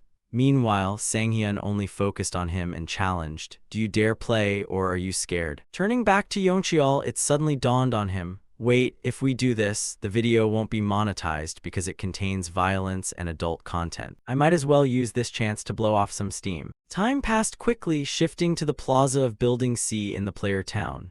Right then, Sanghyun along with Yeoncheol and Seongho had arrived, drawing the attention of the surrounding crowd who gathered to watch. A black-haired girl in the group asked, "What's going on? Is that really Shin Sanghyun?" In response, a guy in a blue jacket looked rather worried for Sanghyun. "Those guys are just punks who always love messing with newbies. Oh, by the way, do you live around here?" Before the guy could finish, the girl beside him cut him off. "I have a boyfriend." Right then, an announcement rang out. Training mode has been activated. Players have received a protective shield effect. Training mode setup is complete. Players, please proceed with combat training. At this point, the thug Yeoncheol still didn't realize what a terrifying monster he had actually provoked. Thus, he still swaggered and ranted. "Just as you said, 500 million and our wrists on the line. And don't worry, I always keep my promise, so don't be scared, just don't come begging for your life later if you want to get lost while you still can." Up ahead, Sanghyun didn't say a word, merely letting out a long sigh as if trying to maintain his calm. While the arrogant Yeoncheol kept flapping his gums. "Did you hear that? Let's begin. I don't have the habit of playing around." Before he could finish, Seongho's panicked voice rang out, "Hey Yeoncheol." Hearing that, Yeoncheol snapped back to reality. He looked up and saw Sanghyun wielding a sword, leaping straight toward him from above. He looked at the thug with a chilling gaze and warned, "I'm not playing around either. Even if you beg, I won't spare you." Just like that, their battle was broadcast live on YouTube. And by sheer coincidence, Miso happened to see it, leaving her completely dumbfounded. Miso couldn't help wondering what on earth was happening to Sanghyun. However, after carefully observing the protagonist's opponent, she finally recognized his identity. "Wait, isn't that Choi Yeoncheol from the Onopia Guild? He's a B-tier player, but very famous because his uncle is the guild master. Why is he with Sanghyun?" At the same time, a female voice suddenly piped up. "Hey, Miso, what's wrong? Why are you frowning like that?" The short-haired girl with a muscular, Black Panther-like physique was Shin Terry, an S-tier player from the Eden Guild, level 700. Saying that, she also noticed the TV screen and quickly grasped the situation. "That player, isn't that the guy you're trying to recruit?" Hearing that, Miso turned to confess, yes, that's Sanghyun, but I don't understand why he's showing up here. Over here with her strength, Terry only needed a brief glance to evaluate Sanghyun with a smile. His movements are sharp. Returning to the battle, the thug Yeoncheol, seeing Sanghyun launch such a sudden attack, couldn't help cursing out loud, "You bastard." As he spoke, he hurriedly leaped backward. Otherwise, Sanghyun's sword would have split him in two. Furious at that, he quickly counterattacked with a fireball. "You're getting way too cocky." Saying that, he quickly hurled this giant fireball straight at the male lead. However, this still wasn't enough to trouble Sanghyun. He tightened his grip on his sword, swinging it hard upward, slashing straight through the giant fireball, splitting it in two as it exploded in the distance. The explosion it caused was by no means ordinary. Yet Sanghyun's dazzling move shocked everyone even more. "What's wrong with that guy?" Seong-ho stammered with a stunned look. Meanwhile, Sanghyun himself couldn't hide the joy on his face, thinking to himself, "Finally, ever since the regression, my body is finally moving exactly the way I want it to." Rewinding time back about 3 hours earlier, after finishing the equipment trade with team captain Yoon Dekyung, Sanghyun didn't forget to thank the female evaluator. "Thanks to you, the deal wrapped up this fast. Great job today." Hearing that, the white-dressed evaluator hurriedly waved her hands. "Ah, not really. You guys worked hard too, and I benefited from it as well." She spoke with a slightly flushed face, leaving Sanghyun completely clueless. Then Yoon Dekyung burst out laughing. "Haha, on days like this, drinking is the best. You should join us. We've got money now, so we can eat whatever we want, salmon or beef." To this invitation, Sanghyun, though desperately wanting to go, could only awkwardly refuse. "Sorry, I have somewhere to be. You two go together." Immediately, the burly captain asked in surprise, "Hey, what's this, Sanghyun? Am I bothering you too much?" Sanghyun hurriedly explained, "No, I'm truly sorry." Hearing this, though he really wanted Sanghyun along, Yoon Dekyung had to accept it. "Is that so? Well, can't be helped then. Looks like it's just the two of us, my friend." Hearing that, the white-dressed evaluator covered her mouth and gasped in surprise. "Oh, what am I doing? I forgot an important thing I need to do, so I have to get going." Saying that, she hurriedly scurried away, leaving the big guy with a blank expression. Next, Sanghyun headed to an unfamiliar park to start munching on the items one by one. He sighed as the system notification chimed. Based on the absorption rate, the base stat absorption rate is at 10%. Previous artifact usage time triggered, boosting the absorption rate, finally reaching 90%. Hearing this, Sanghyun's eyes widened in disbelief, shouting, 90%. Beside him, the goddess of fortune manifested. The goddess of fortune believes all this joy you have comes from her luck. To this, Sanghyun didn't humbly reject it. A smug look crossed his face as he muttered, "Normally, I only get about 10% due to the absorption limit. As expected, items used by an evaluator are truly in a different league." Saying that, Sanghyun suddenly remembered something and turned to the goddess. "Oh right, there's something I want to ask, goddess. You're very famous among the constellations, right? Have you heard of a constellation named the late-blooming model student?" In response, the annoyed goddess pointed straight at Sanghyun's nose and interrogated, "The goddess of fortune feels angry when you pay attention to another constellation." Sanghyun hurriedly raised his hands to appease her. "I'm just asking, no hidden meaning. It's just that constellation holds meaning for me. But I didn't think the goddess would get this mad. I'm sorry, please forget it." Seeing the male lead's sincere expression, the anger in the goddess's heart subsided. "The goddess of fortune has granted permission. She forgives you for her own generosity. She will look up that constellation for you." Receiving the goddess's permission, Sanghyun was overjoyed, shouting, "Really? Thank you, goddess. Alright, if that's the case, I can finally focus completely on this." Speaking, he began using his absorption ability to start feasting. His consciousness was cast into his mental world. The system prompted, starting synchronization with 5 artifacts, humanity's top 5 dishes.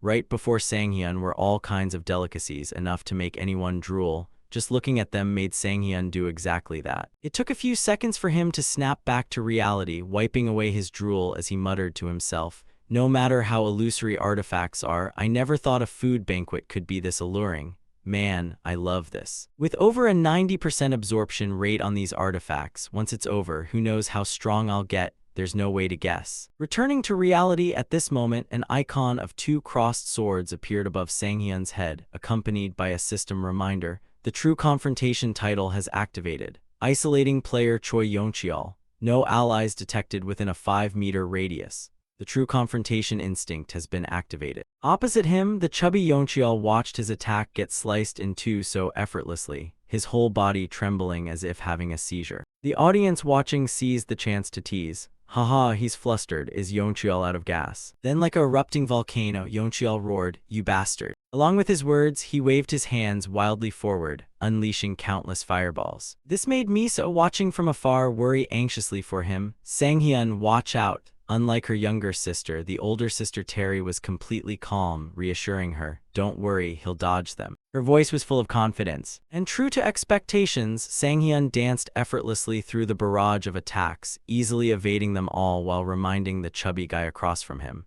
you didn't forget the deal, did you? For 500 million, I'll take that arm. Saying that, he rushed forward. However, this was exactly what Seong-ho wanted. He muttered to himself, that's right, charge in, got you. Just like that, while no one was paying attention, this guy secretly used a certain skill, causing Sanghyun's footsteps to suddenly become bound by a beam of white light. Seeing this, the chubby Yeoncheol flashed a wretched smile and flipped Sanghyun the middle finger. I win, you idiot, he laughed cunningly. Back at Sanghyun's position, his entire body was instantly bound by the freezing magic circle beneath him as a notification window popped up. Condition met.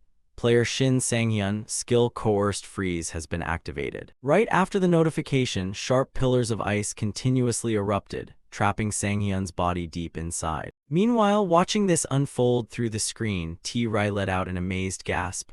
Oh, so he can use magic other than burn, not bad at all. In response to her remark, Miso suddenly burst into a bright, cheerful giggle. Hee hee, sis, don't be too surprised yet. Sanghyun can even use status effect cancellation. You underestimated his judgment, and you'll soon see why I wanted to test him so badly. You better watch closely. As she spoke, she cast another brief glance back at the screen. But the moment after, her eyes went wide with shock. Because from her vantage point, a massive hole had been blown right through the ice block trapping Sanghyun, and Sanghyun himself was nowhere to be found. Returning to the battlefield, the chubby Yeoncheol stared at the scene in utter bewilderment. What the hell? Where did that bastard go? Deep down, panic began to creep in. The skill definitely activated. Unless he has status effect cancellation, there's no way he could have escaped. Is he really just a rookie? The fat man muttered anxiously to himself. But at that exact instant, Sanghyun's figure materialized right above his head. Gripping his greatsword tightly, he plunged straight down from the air, slamming both feet heavily into the fat man's back and sending his bulky body crashing into the ground, shattering the stone pavement into countless pieces. However, much to the protagonist's dissatisfaction, the moment his sword tip aimed for Yeoncheol, it just barely missed reaching its intended target. All around them, the onlookers watched in sheer disbelief as the skinny Seong-ho stammered incoherently while the chat feed exploded with shock over the sheer power Sanghyun was displaying. Oh god, Shin Sanghyun, it looks like he just used status effect cancellation.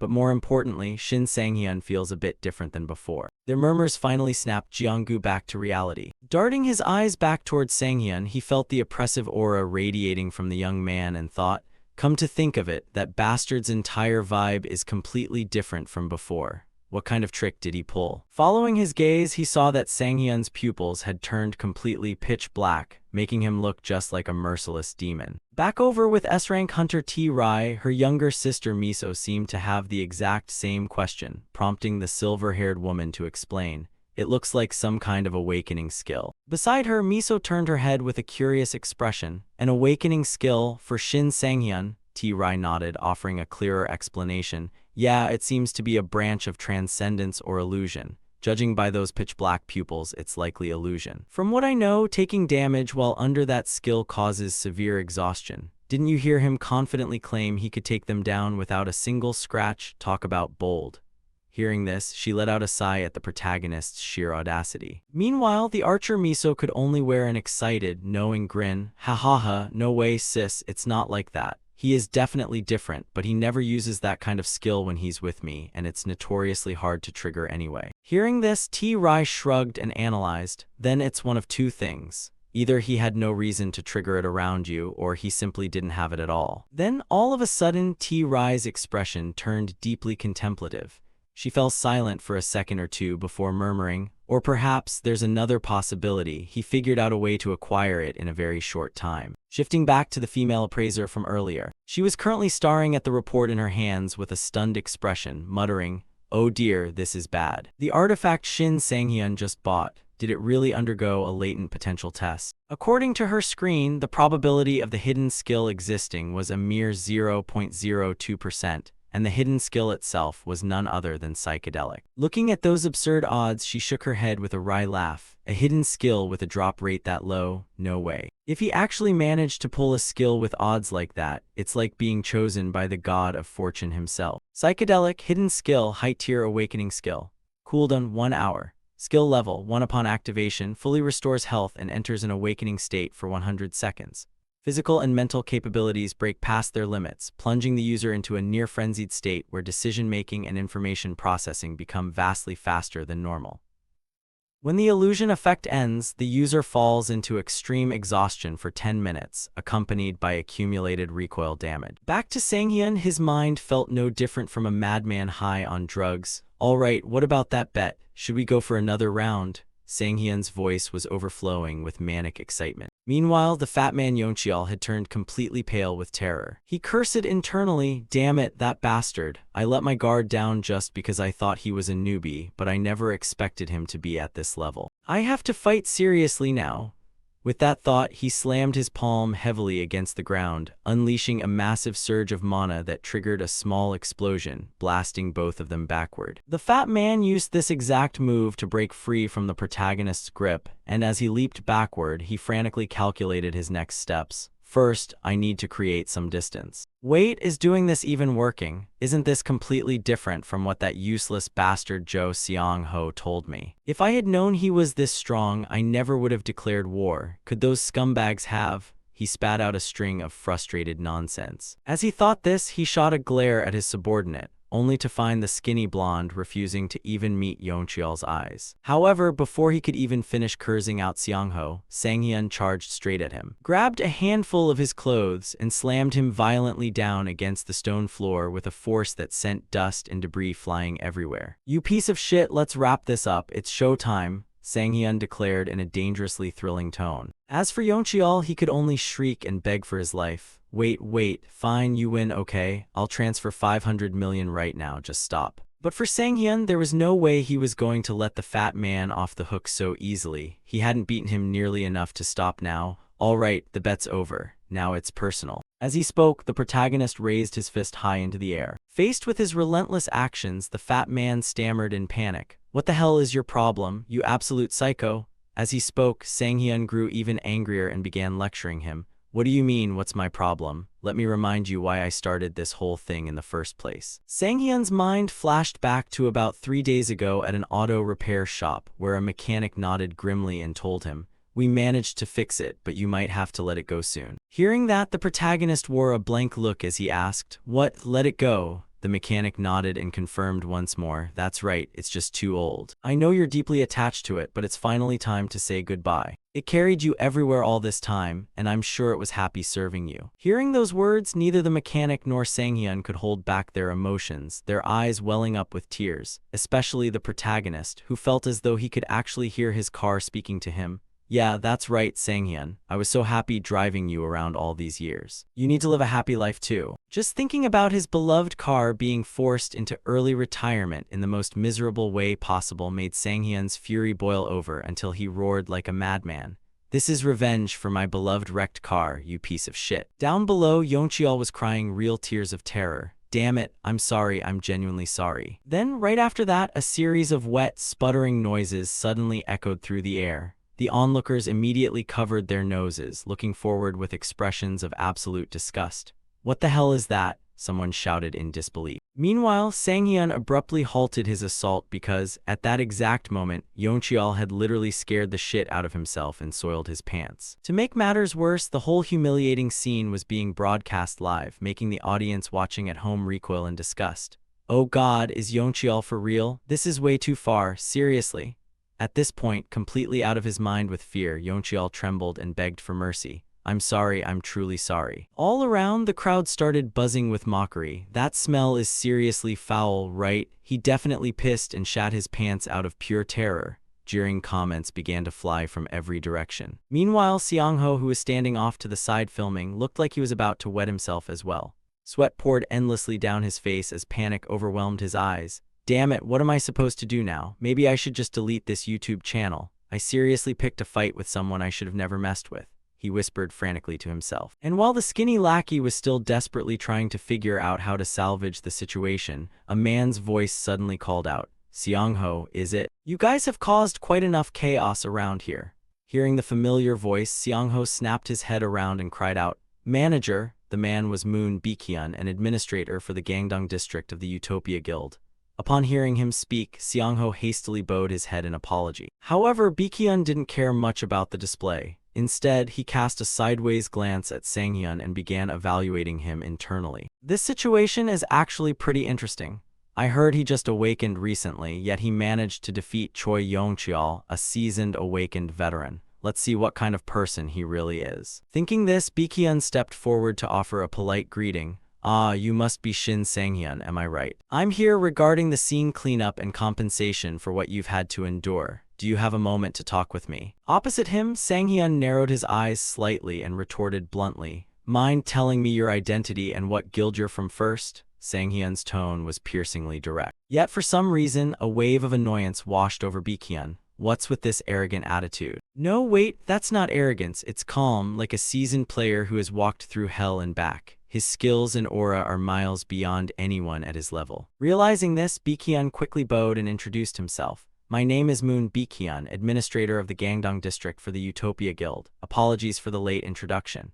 As he said this, he plotted internally, "My guild needs to recruit him at all costs. Losing a few resources doesn't matter as long as I show goodwill and build a connection with him." Next, aiming to execute his plan, Baekhyun stepped up and took full responsibility. "The Utopia Guild will cover 100% of the compensation for your damages." Hearing that, Sang-hyun instantly whipped out his phone, shoved his account number into the man's face, and demanded, "What, for real? Well, that makes things simple. Transfer 20 billion won to me, please. Here's my account number. I consider this a very reasonable amount, not to mention factoring in the emotional distress and everything else I went through just now." Faced with that astronomical figure, Baekhyun's brain practically short-circuited. It was a sum that made even him flinch. 20 billion. Isn't there room for a discount? Or, how about I just hand that guy covered in shit over to you so you can do whatever you want with him? Time quickly skipped forward, cutting to the interior of the protagonist's apartment. From right outside the front door, someone's persistent pleading echoed continuously. "Sang-hyun, has the Utopia Guild settled your compensation yet?" Hearing this, Sang-hyun groaned in frustration and yelled back, "Good grief, are you going to camp out here forever? Still no word from Kim Miso?" Baekhyun's voice called out again. "Are you absolutely sure you have no ties to the Eden Guild?" Sang-hyun pulled the door open, stepped into the hallway, and replied with an utterly exhausted tone, "No, absolutely none. Please, for the love of God, all of you just get lost." Right as Sang-hyun tried to slam the door shut, a sea of reporters shoved their way into the doorway, shoving microphones toward him like a machine gun firing off questions. "Mr. Sang-hyun, the public has a right to know about your personal life. Please tell us." "That's right. Wait, why am I dragged into this? Stop dodging and give us a straight answer. Is it true you're dating Ms. Kim Miso?" Drowning in the endless barrage of questions, Sang-hyun felt like dealing with this was infinitely more exhausting than raiding a dungeon. He let out a heavy sigh. Seriously, is someone's love life supposed to be public property now? Without another word, he stopped caring about the reporters entirely, slammed the door shut with a loud thud, and walked back into his room, muttering to himself, "Aren't I tired enough as it is, dadding in my current situation? All right, whatever, it's time to get ready." As he spoke, Sang-hyun cast his gaze over the set of gear he had prepared in advance. Because today was the exact day of the dungeon raid that the archer Miso had previously invited him to join. "I can't believe the gate raid proposed by Kim Miso is actually happening today. Man, what a chaotic week. Now I just need to prep for this event. Hopefully the results turn out the way I want." Seeing that the items he ordered had already arrived, he muttered, "That was fast. Not to mention I leveled up after that final boss fight. Slash also ranked up, and my overwhelming impact title effect lasts about 2.6 seconds now. If I stack it with my previous buffs, it'll easily cross the 5-second mark. Depending on my opponent, that gives me a massive advantage." Not stopping there, he decided to check out his other newly acquired stats. With an eager smile, Sang-hyun swiped across his system screen to review his remaining skill. Superior Swordsmanship. Basic passive skill, level 1 swordsmanship proficiency, improves proficiency with daggers and long one-handed sword. Full throttle dash, movement skill, skill level 1. Description, gathers immense physical power before instantly lunging forward to strike the opponent.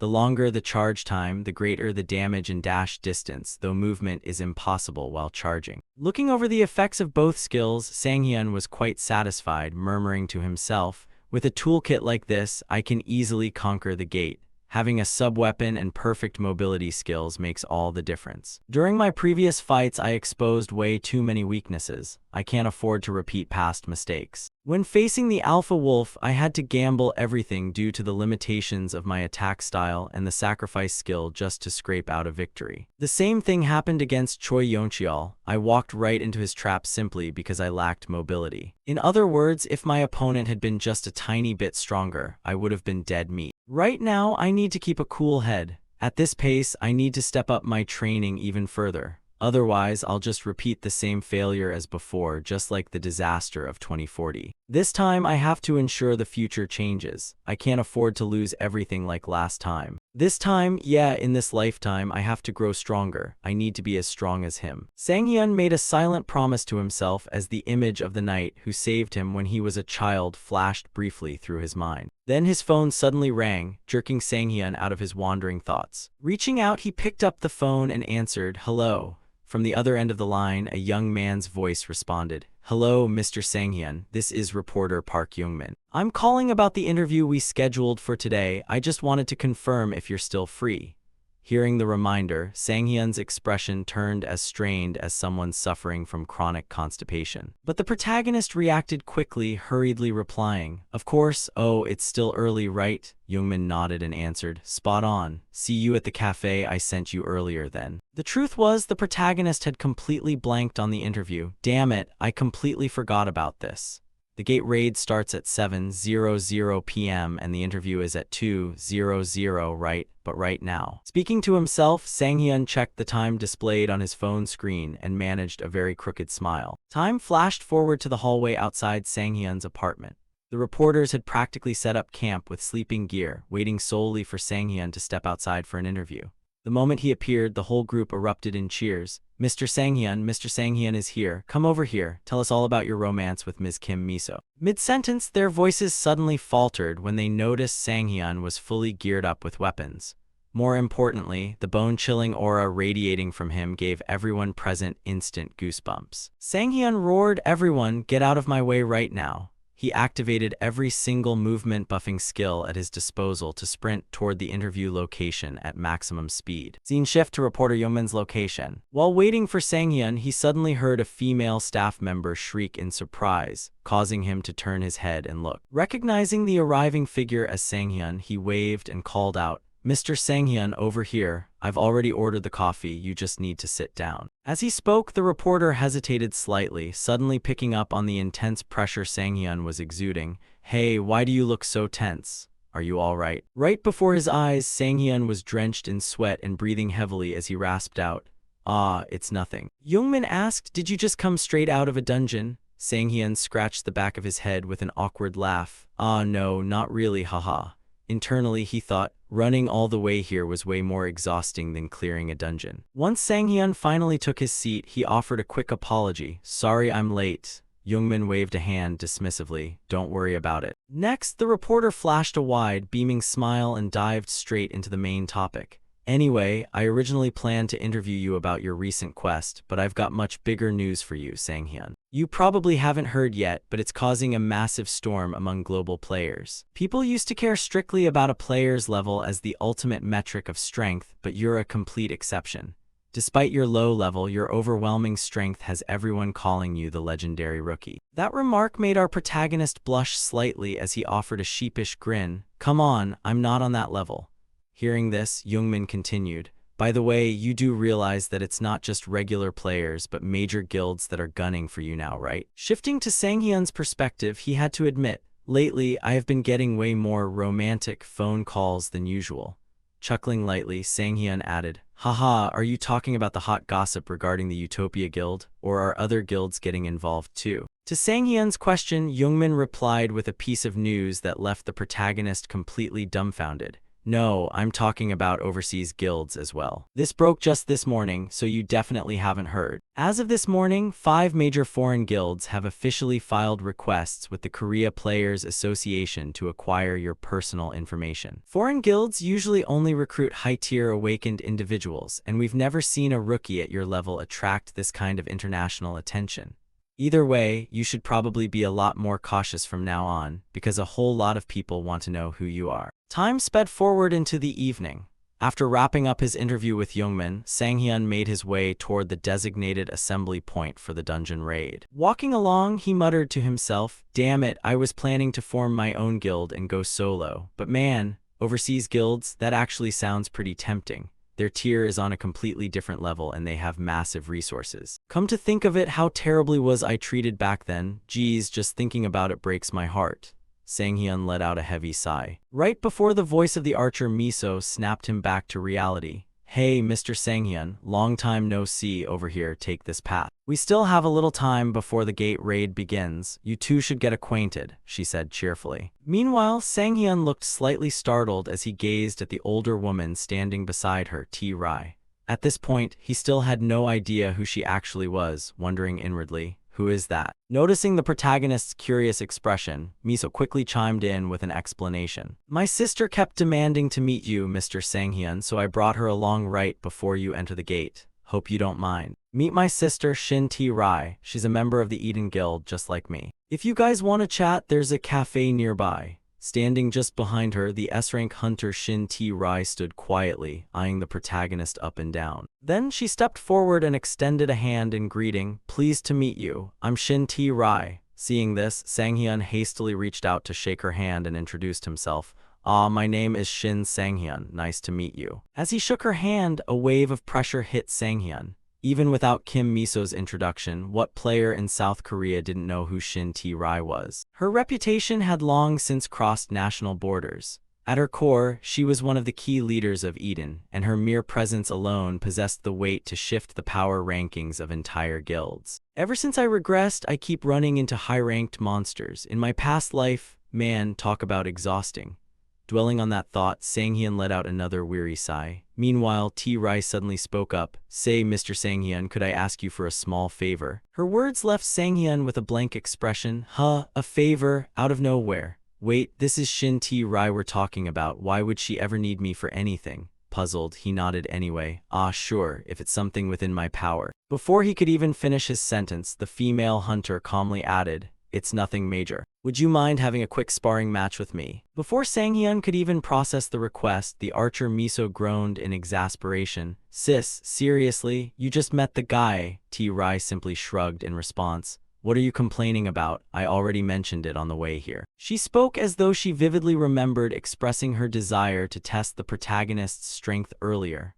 Of course, this was entirely a product of her own imagination, as Miso had no recollection of her ever saying anything of the sort. Flustered, the archer quickly pushed her older sister aside and apologized to Sang-hyun. "Haha, sorry about that, Mr. Sang-hyun. You know how it is, she just loves joking around." Hearing that, Sang-hyun's intrinsic appetite for a good fight flared up and he readily agreed. "Nah, it's totally fine. Why don't we just do it right here?" Without missing a beat, he looked as though he couldn't wait to draw his sword and throw down on the spot. This made Miso look somewhat flustered, tempted to stop them. However, Sang-hyun shook his head and offered a logical excuse. "It's not every day you get to spar with one of South Korea's top-tier players. Honestly, this is practically an honor." Hearing him speak like that, T-Rai's gaze shifted to view Sang-hyun in a new light. Looks like Sang-hyun really knows how to talk. I apologize for my somewhat abrupt approach. How about we keep it to a quick 5-strike spar? Let me know whenever you're ready. As she spoke, she retrieved her weapon. This sent a fresh wave of pressure crashing down on Sang-hyun, sweat beading heavily on his forehead. Internally, he thought, I barely stand a chance of winning, but this is an opportunity, a chance to see how far I've come and what I'm still lacking. The moment she drew her weapon, her entire aura completely changed compared to before. No more messing around, I'm going all out right from the start. With that resolved, Sang-hyun instantly triggered his illusion skill to go all in. Meanwhile, Miso completely lost her grip on the situation, panicking aloud. What is going on? Hey, I can't keep up with this packing at all. Ignoring the frantic archer, T-Rai nodded calmly. In that case, I'll make the first move. The very second the words left her mouth, her entire figure began to distort and twist like a whirlpool. Staring at the surreal sight, Sang-hyun's expression went completely blank. Deep inside, he cursed at himself. Damn it, how stupid. With my current physical specs, I totally forgot. Reacting only after seeing it coming is way too slow. Thinking to himself, he pushed his body to swing his sword backward with all his might, successfully blocking the attack from T-Rai's dual blades, and the collision between the two was so intense that it unleashed a powerful shockwave outward. Sang-hyun also reminded himself, I need to predict and react to her moves beforehand. Over on her side, seeing that Sang-hyun had actually managed to parry her surprise attack, T-Rai could not hide the look of astonishment on her face. Right after that, Sang-hyun swung his sword fiercely upward, sending T-Rai's body flying into midair. Meanwhile, she did not hesitate to shower him with praise. Your moves are pretty good. So for the next trick, should I turn up the heat a bit? That leaves 4 moves left. Saying that, T-Rai's body flickered once and moved faster than a streak of light, her silhouette shifting continuously, which made Sang-hyun involuntarily swallow hard in sheer terror. Seriously, her movements are like a monster's, and she's getting even faster. Moments like this feel just like back then, when my entire visual perception was completely blocked out. I have to read her completely through my sensory abilities alone. Of course, this time, the difficulty has multiplied dozens of times. Shifting to Miso's perspective, seeing Sang-hyun suddenly close his eyes left her completely dumbfounded. He's closing his eyes in a situation like this, even if it's Shin Sang-hyun, that's way too reckless. Unaware of the archer's thoughts, Sang-hyun immersed himself in absolute concentration, sensing every single shift in the surrounding space. Right at that instant, T-Rai's attack closed in right in front of Sang-hyun's face. However, the protagonist had already sensed it and managed to tilt his body to the side just in time to dodge. This caused T-Rai to feel yet another wave of surprise. Your focus is truly respectable. I didn't expect you to block the follow-up strike as well. Most swordsmen could never reach that level of concentration. That's secondary to raw talent, relying mostly on experience. You act just like a veteran player. As she spoke, she leaped backward to keep her distance, while Sang-hyun awkwardly replied, You flatter me. T-Rai continued, Well then, there are still 3 moves left.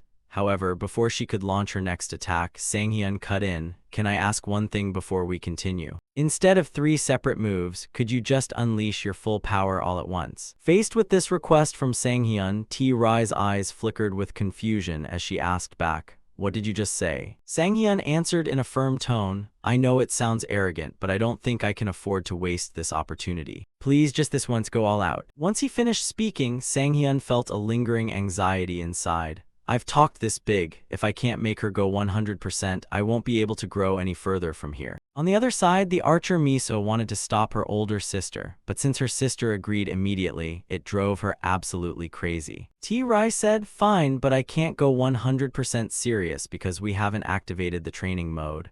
I can only show you a simple maximum speed dash. Skills are just too hard to control properly and can't be used on people. Sang-hyun nodded, satisfied with that. That's more than enough. He muttered to himself internally, if it's a maximum speed dash from Shin T-Rai, just the fact that she's taking me this seriously is already a victory. I'll treat this like actual combat because the moment I fail, I die. Opposite him, T-Rai settled into her starting stance. All right, here I come. With that, her body lunged forward with a wind-shredding velocity. Seeing this, Sang-hyun hastily raised his sword into the air, silently reminding himself, I don't even have time to sense her. I have to give it everything. Instead of swinging my sword before the opponent arrives, I have to move as if I'm already there. Sang-hyun slashed blindly forward because, after all, neither his sensory abilities nor his eyes could keep up with T-Rai's figure anyway. Right at that moment, whether by pure luck or not, Sang-hyun's sword almost brushed against the female hunter's face, causing her eyes to widen sharply for a split second. Left with no choice, she activated her afterimage skill and circled behind Sang-hyun's back to dodge the blow. Seeing this, Sang-hyun hastily turned around to look. And coincidentally, at that exact moment, his face collided straight with the sword hilt, emitting a painful sound. Seeing this, both beautiful girls anxiously asked in unison, Are you okay? Sang-hyun was naturally hurting like hell, but he still forced out a brave front. I'm fine. Yet inside, he silently complained, You said you wouldn't use skills. Sitting flat on the ground in agony, he miserably clutched his forehead. My head, did my forehead crack open. Suddenly, a hand was extended out in front of Sang-hyun, catching him by surprise. Shifting his gaze over, he saw Terry, who anxiously flustered and apologized. I'm sorry, I said I wouldn't use skills, but it just came out on pure reflex. Are you okay? Without hesitation, Sang-hyun grabbed the hand she offered. He slowly stood up while replying to Terry, I'm fine. Honestly speaking, it's an honor to have you take me seriously. Hearing that, she smiled mischievously. It's an honor for me too. And next time, I hope we get a chance to have a proper conversation. As she said this, she looked straight at Sang-hyun with her pretty lips curving upward. He laughed out loud in response. I'd love that. Terry was surprised. Really? Then we sometime. While the two of them were chatting happily and shaking hands, Miso paid extremely close attention to the scene. She quickly walked over to the two of them and gently pulled their hands apart, smiling as she reminded them, Unnai, it's almost time for the gate raid. Hearing Miso's reminder, the female hunter remembered.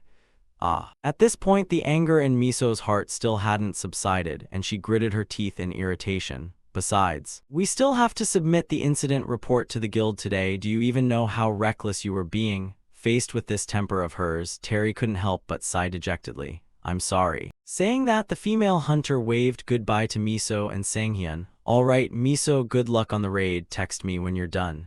Miso replied flatly, have a safe trip. He kept his eyes fixed on Terry's retreating back and let out a soft sigh, disappointment welling up inside him. Anyway, this is my first defeat since regression.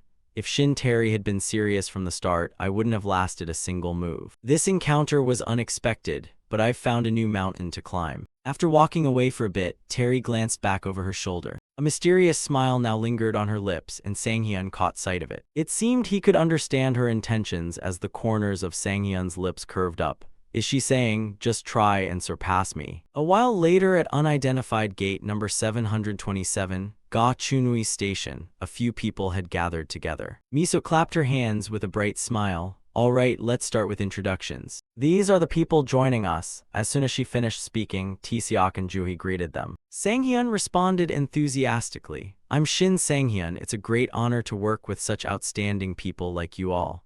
Tae-seok politely chimed in. Oh, not at all. I just read an article about you, Sang-hyun. It was genuinely impressive. I'm Park Tae-seok, a mage class player who mainly uses the ignition skill. He was currently level 120, rank A. Hearing about this mage's skill, Sang-hyun grew quite curious. Ignition, that's a fire-type skill, right? He cheerfully replied. Exactly, similar to the one Choi Young-chul used in that recent incident. But Tae-seok's voice trailed off here. He raised both arms and generated a massive blue flame. I've poured most of my playtime into fire-type skills, so my firepower is definitely stronger than his. Everyone was completely stunned upon seeing the sheer pressure of the flame. After showing it off for a few seconds, Tae-seok quickly extinguished the fire. But I'm still only at the blue flame tier. I still have a long way to go. Sang-hyun smiled faintly. Not at all. You look very reliable. He thought to himself. That's a wise decision. Until a skill stabilizes, focusing on one thing is still better. The reason I easily dealt with Choi Young-chul was also because, instead of focusing on one thing, he spread himself across multiple elements, making his overall output much weaker. In other words, he's the type of player who knows a little of everything but masters nothing. Suddenly, Miso interrupted his train of thought, gesturing toward the blue-haired girl standing next to Tae-seok and introducing. And the person over there is Kang Juhi, a spatial ability user. She's a mage class player who mainly uses the spatial link skill. Juhi shyly continued. Yes, just like Miso said. Since Tae-seok showed off his skill, I'll show mine too. As soon as she finished speaking, she began channeling her magic and Miso hurriedly stopped her. Juhi, wait. But her efforts were like water poured into a desert. The female mage's skill activated, and a fierce gale started swirling, blowing everything away, which made Sang-hyun sigh in frustration. Unable to hold it in, Miso raised her voice. Juhi, how many times have I told you not to do that? Realizing she had made a fool of herself, Juhi flusteredly apologized, but Sang-hyun only had eyes for the roaring wind. What the hell kind of wind is this? Didn't she say she was a spatial-type player? The gale grew even stronger until it reached stability, and a mirror-like circular portal appeared in front of Sang-hyun, reflecting the image of a certain city inside, which left him utterly astonished. Juhi shyly spoke up. Anyway, that's my ability. Please take good care of me, she bowed deeply as she spoke. Faced with her enthusiasm, Sang-hyun felt a bit flustered. No, I'm the one who should be saying that. At that moment, he couldn't help praising her in his heart. Kim Miso is amazing. She's put together an extremely well-balanced team. I handle close combat, Kim Miso handles ranged, Park Tae-seok compensates for the lack of firepower, and Kang Joo-hee provides tactical versatility. Aside from lacking a healer, this is practically a flawless party. But the most important thing is, we coordinate exceptionally well. It's obvious they've practiced together more than once. Things like this are way more useful than strategies when it comes to survival. I used to be like that. Looking at Miso's group, Sang-hyun was reminded of his own past comrades. The corners of his mouth unconsciously curved up. Suddenly, Miso appeared right in front of Sang-hyun out of nowhere, asking with genuine concern, "Sang-hyun, are you all right? Are you hurt from that incident with Terry earlier?" Hearing her question, he froze for a second. But our hunter friend quickly and cheerfully replied, "I'm fine, just zoned out for a moment." He silently reminded himself, "Stop thinking about nonsense. Think less about the past, focus more on the present." The very next second, Sang-hyun turned toward the gate and asked the group, "Shall we set off?" Crossing through that unidentified gate, a freezing hell awaited their group. Here, despite the heavy snowfall, the four of them strolled along leisurely. Suddenly, Sang-hyun called out from behind, "Oh right, thanks a lot, Tae-seok." Hearing him, the mage looked a bit puzzled. Sang-hyun smiled and exclaimed, "If you hadn't buffed us, we would have frozen to death ages ago." Currently, their entire group was enveloped by the Blessing of Flame skill, which increased their cold resistance. Miso in the back strongly agreed with the hunter's words. "Seriously, it wasn't this cold during our last expedition." "Oh right, Sang-hyun, do you have any other weapons besides that greatsword? Why didn't you use it last time?" Sang-hyun glanced over and replied, "During this raid, I figured we needed a more flexible fighting style, so I brought this." As he spoke, he rested a hand on his sword and she let out an "oh" in realization. "So you already knew how to use multiple weapon types?" Miso's words made the hunter feel a bit guilty and he averted his gaze. "Well, I planned for it."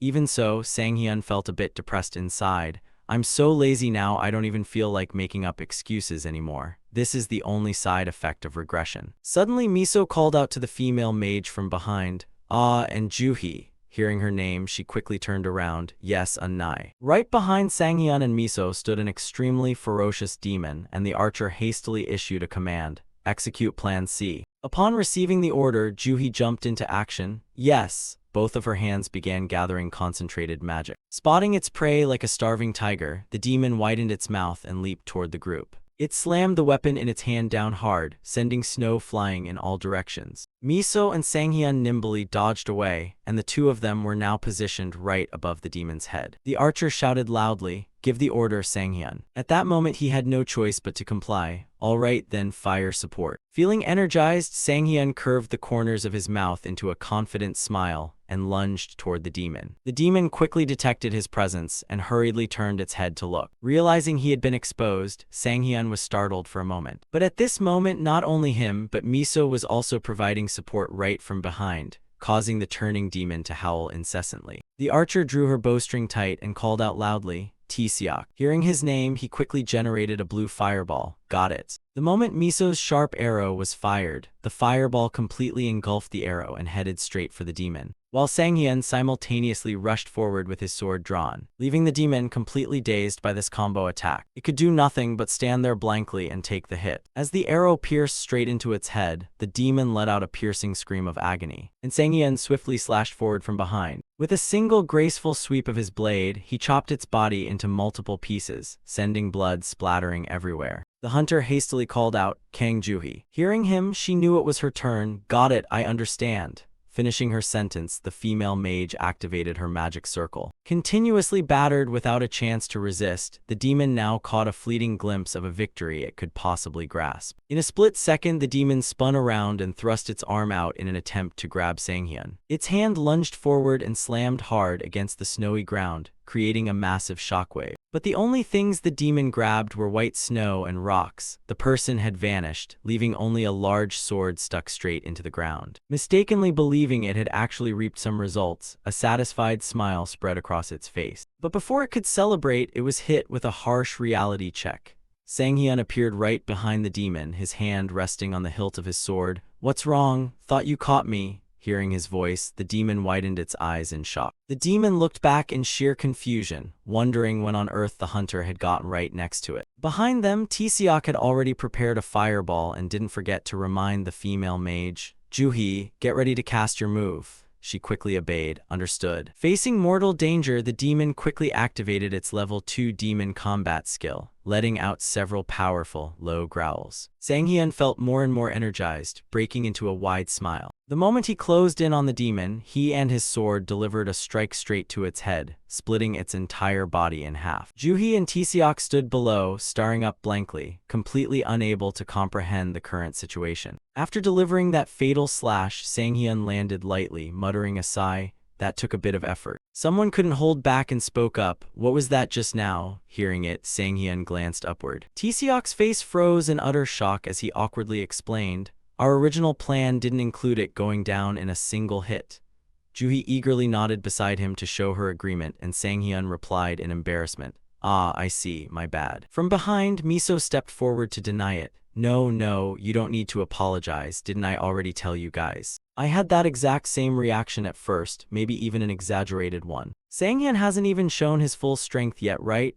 Miso suddenly shifted the focus back to him, leaving the hunter stammering and eventually just laughing it off. However, in his heart he thought, the way she talks makes it sound like she's forcing me to show off even more. Why is she pushing me like this? Well, whatever, he glanced to the side. For our first time teaming up, our coordination is weirdly good, so this is what experienced players are like. This feels promising. After chatting for a moment, Sanghyun slung his sword over his shoulder and looked toward Miso's group. "Shall we head on to wave 2? A little later, they set off again, leaving a trail of fallen demons everywhere the group passed. Unable to contain his excitement any longer, Tisiok cheered loudly. "Seriously? You are amazing. You're the best swordsman I've ever teamed up with." Being trusted like that made Sanghyun feel deeply grateful, while Miso chuckled from behind. "If you're embarrassed, just hold it in, Sanghyun. Tisiok hasn't even truly gone all out with his ultimate skills yet. Thanks to you, he had a great time, so naturally, he's in a wonderful mood." Hearing her words, Sanghyun's expression grew even more strained as he muttered to himself,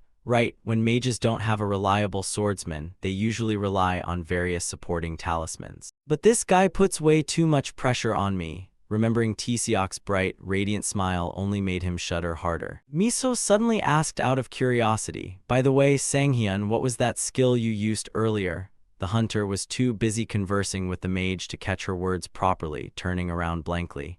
"Huh." Seeing this, Miso could only offer a helpless chuckle. "Seriously, I really should be used to it by now, but you always find a way to surprise me." Suddenly, a deafening sound echoed from deep within the forest, sending blood splashing higher than the pine trees. Sanghyun's group continued their hunt for demons. Miso's eyes suddenly widened, as if she had spotted something. From far off in the distance, a pack of demons came charging in frantically, roaring without a pause. Miso warned in a panic, "An armored ogre is coming." Hearing the news, Tisiok grew extremely anxious. "What do we do? The timing couldn't be worse." The archer strongly agreed with his sentiment. "That's right, we need to concentrate all our firepower on it. First, let's keep our distance." Before Miso could finish, someone called out, "Ms. Kang Juhi, can you open a portal leading right in front of them for me?" Everyone was utterly horrified by Sanghyun's insanely dangerous proposal. Miso shouted angrily, "Mr. Sanghyun, that's a monster with extremely high defense, so..." But before she could finish, Sanghyun's actions left her speechless.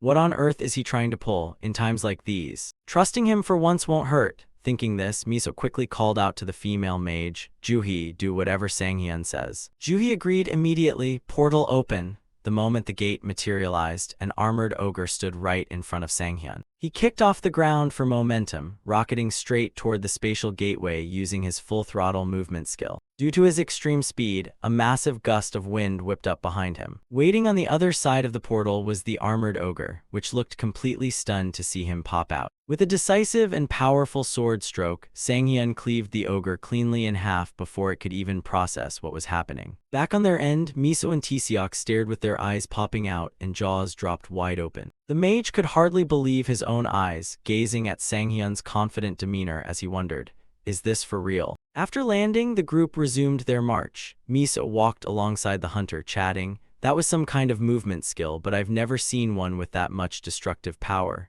Sanghyun calmly explained, I only had the confidence to use it because I trusted you guys. Suddenly, Juhi turned back with an anxious hand gesture. Everyone, be quiet. This left everyone utterly confused. The female mage beckoned them closer to look at what prompted her reaction. Looks like we've arrived. Down below the cliff lay a massive monster fast asleep, its body covered in thick blue fur. Juhi asked curiously, is it sleeping? This was the mid-boss, the Frost Netherhound. Gazing at the Netherhound, Tisiok looked excited. All right, let's plan our approach.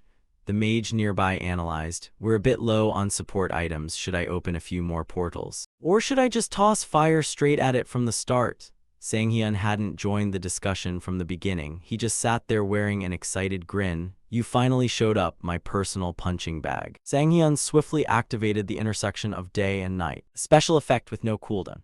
When the moon appears in the dungeon, HP and injury recovery rates increase by 5%. Regardless of whether the moon is visible or not, canine or lupin monsters fall into a state of fear when facing a player holding the blue moon stone. Furthermore, if the moon is out, canine and lupin monsters will never attack the player carrying the blue moon stone. With that, he locked his eyes onto the Netherhound and burst into laughter. Miso turned to the others and suggested, in that case, let's go with Plan F. Noticing Sang-hyun stand up without a word, she asked anxiously, Sang-hyun, what are you planning to do? He didn't reply, instead offering a mocking smirk that left Miso and the other two momentarily stunned. The archer genuinely couldn't believe her eyes. That look on Sang-hyun's expression is back again. Should I trust this guy? No matter how you think about it, this. Tisiok chimed in with a puzzled tone. Sang-hyun, do you have a plan? Drawing his sword while answering, Sang-hyun said, yeah, I think you guys just need to stand back and watch. His words left them utterly dumbfounded. Miso desperately wanted to prevent this, shouting advice, Sang-hyun, that's fine and all, but you at least need to explain it to us. The archer was met with a chilling silence as the hunter cast a sharp sideways glance, knowing full well in his heart, there isn't enough time to explain everything and go over tactics. To activate the special intersection of day and night effect, the moon must shine brightly. Even if it's just covered by clouds, I heard the effect gets cut in half. Sorry team, but without another word to them, Sang-hyun charged directly into battle as Miso screamed his name anxiously from behind. Because their commotion was too loud, it woke the Netherhound from its slumber. The moment it opened its eyes, it saw him standing right in front of it. For this hunter, begging for forgiveness was faster than asking for permission, so he rushed in without hesitation. Realizing the Netherhound had spotted him, Sang-hyun simply flashed a cheerful smile. Hello. Man, even up close you're not cute at all. Sensing a dangerous aura radiating from him, the beast sprang to its feet, its body instantly locking into high alert. Miso fumbled with her command from behind. Let's hurry up and get ready to back him up. Tisiok agreed, but Juhi hesitated slightly. Sis, wait a second. Doesn't that thing look a bit weird? The Netherhound isn't reacting at all. Hearing her words, Miso and the mage quickly looked down at the situation unfolding below. The archer couldn't hide her astonishment. You're right, she questioned inwardly. Is it probing him? No, the last time we ran into it, it went berserk instantly. Across from him, the Netherhound growled continuously while facing Sang-hyun, finally shifting its stance just a fraction. Seeing its movement, Tisiok was shocked. It's moving. Juhi hurriedly spoke up. I must be seeing things, let's go help him. But before the mage could finish, Miso spotted something. No, that's not an attack stance. It's a posture of submission. True to her thought, the Netherhound obediently knelt down before Sang-hyun. At that moment, the system notification rang out. The Frost Netherhound perceives you as a higher-tier entity and has entered a state of complete submission. This left Sang-hyun quite surprised. His gaze slowly grew cold. What the hell? You're cuter than I thought. Let's wrap this up quickly. A short while later, it didn't take much effort for the hunter to take down the mid-boss Frost Netherhound. Standing before its body as it slowly dissolved into nothingness, Sang-hyun sighed softly. It's kind of sad to kill something so obedient, but if I don't, I can't proceed with the plan. The system chimed in once more. You have acquired the C-rank title Bisect.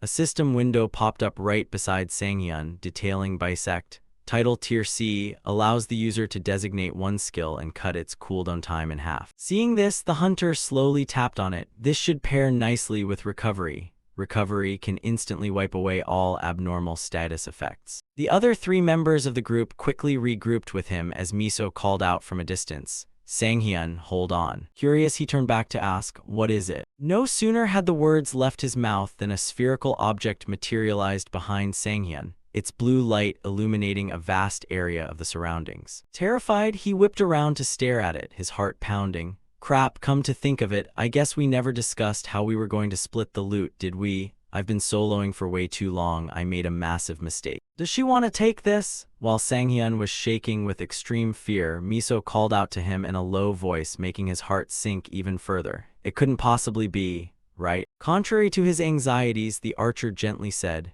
"You took down that netherhound all by yourself, so just take it all." Sang-hyun forced an awkward smile and replied, "Phew, I mean thank you, but do the others agree?" Miso glanced back at the two mage companions and stammered, "Agree? Well, you saw it, so aren't we all in agreement?"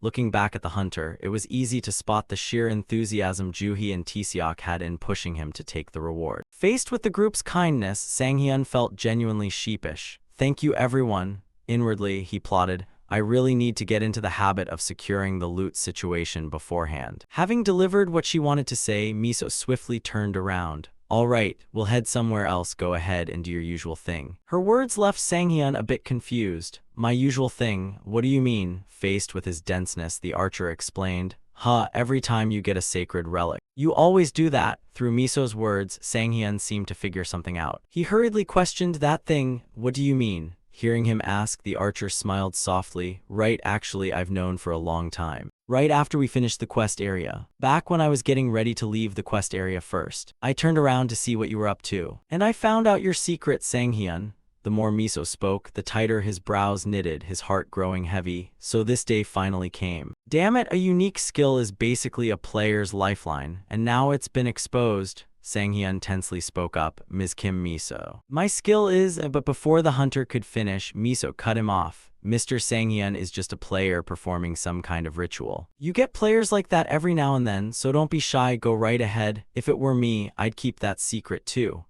The archer seemed to have completely misunderstood Sang-hyun, leaving him utterly dumbfounded by every word she uttered. After rattling off her speech to the hunter, Miso threw her arm around Juhi and walked off. The female mage couldn't help turning back to ask, "Sis, is Mr. Sang-hyun really that kind of person?" Miso calmly replied, "Yeah, this is something we have to keep under wraps."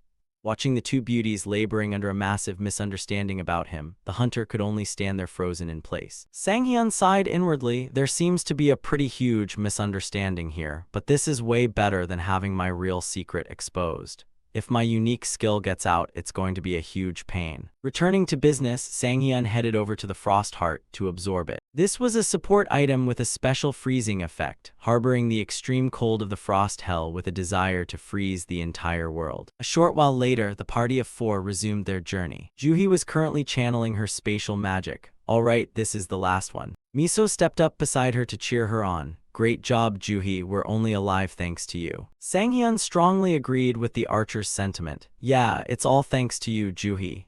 The female mage looked over with a weary expression. "Mr. Sang-hyun, but are you sure this is actually going to work? You told me to try it, so I did. Even if we pile up the corpses of the ogres we took down earlier, will the real boss actually come out to eat them?" Sang-hyun let out a soft sigh. "Don't worry, the boss this time goes completely berserk for any kind of meat." Juhi asked, extremely curious, "How do you know that?" To her question, he merely offered a wry smile, casting his gaze upward. Suddenly, Sang-hyun pointed toward the sky and shouted loudly, "Taeseok, hurry up and light the fire, we need to lure the boss out." The mage cooperated and followed suit, while Miso felt extremely annoyed on the side. "He's completely ignoring me." The ogre corpses were gradually incinerated by Taeseok's blue flames. Smoke and the aroma of roasted meat began drifting into the cave, with Sang-hyun's group standing right outside observing the situation. The mage impatiently spoke up. "It's been 20 minutes. Sang-hyun reminded him from the side. It could take the bait at any moment. No sooner had he finished speaking than a loud roar echoed out. From deep within the cave, a massive bear slowly emerged. Sang-hyun slipped into a combat stance, reaching for the sword on his back. "All right, everyone get ready." Finally, after all their effort and waiting, their results paid off as the final boss, the giant grizzly bear, appeared. Kim Miso shifted into a ready stance, drawing her bow to prepare for battle. With a cautious gaze, Miso thought to herself, "We really managed to handle everything so easily thanks to Sang-hyun's plan." Watching Sang-hyun struggle against the giant grizzly bear, she harbored a brief trace of doubt. But still, amidst the freezing, lightly falling snow, the beast bared its claws and roared fiercely with bloodshot eyes. "Grrrr."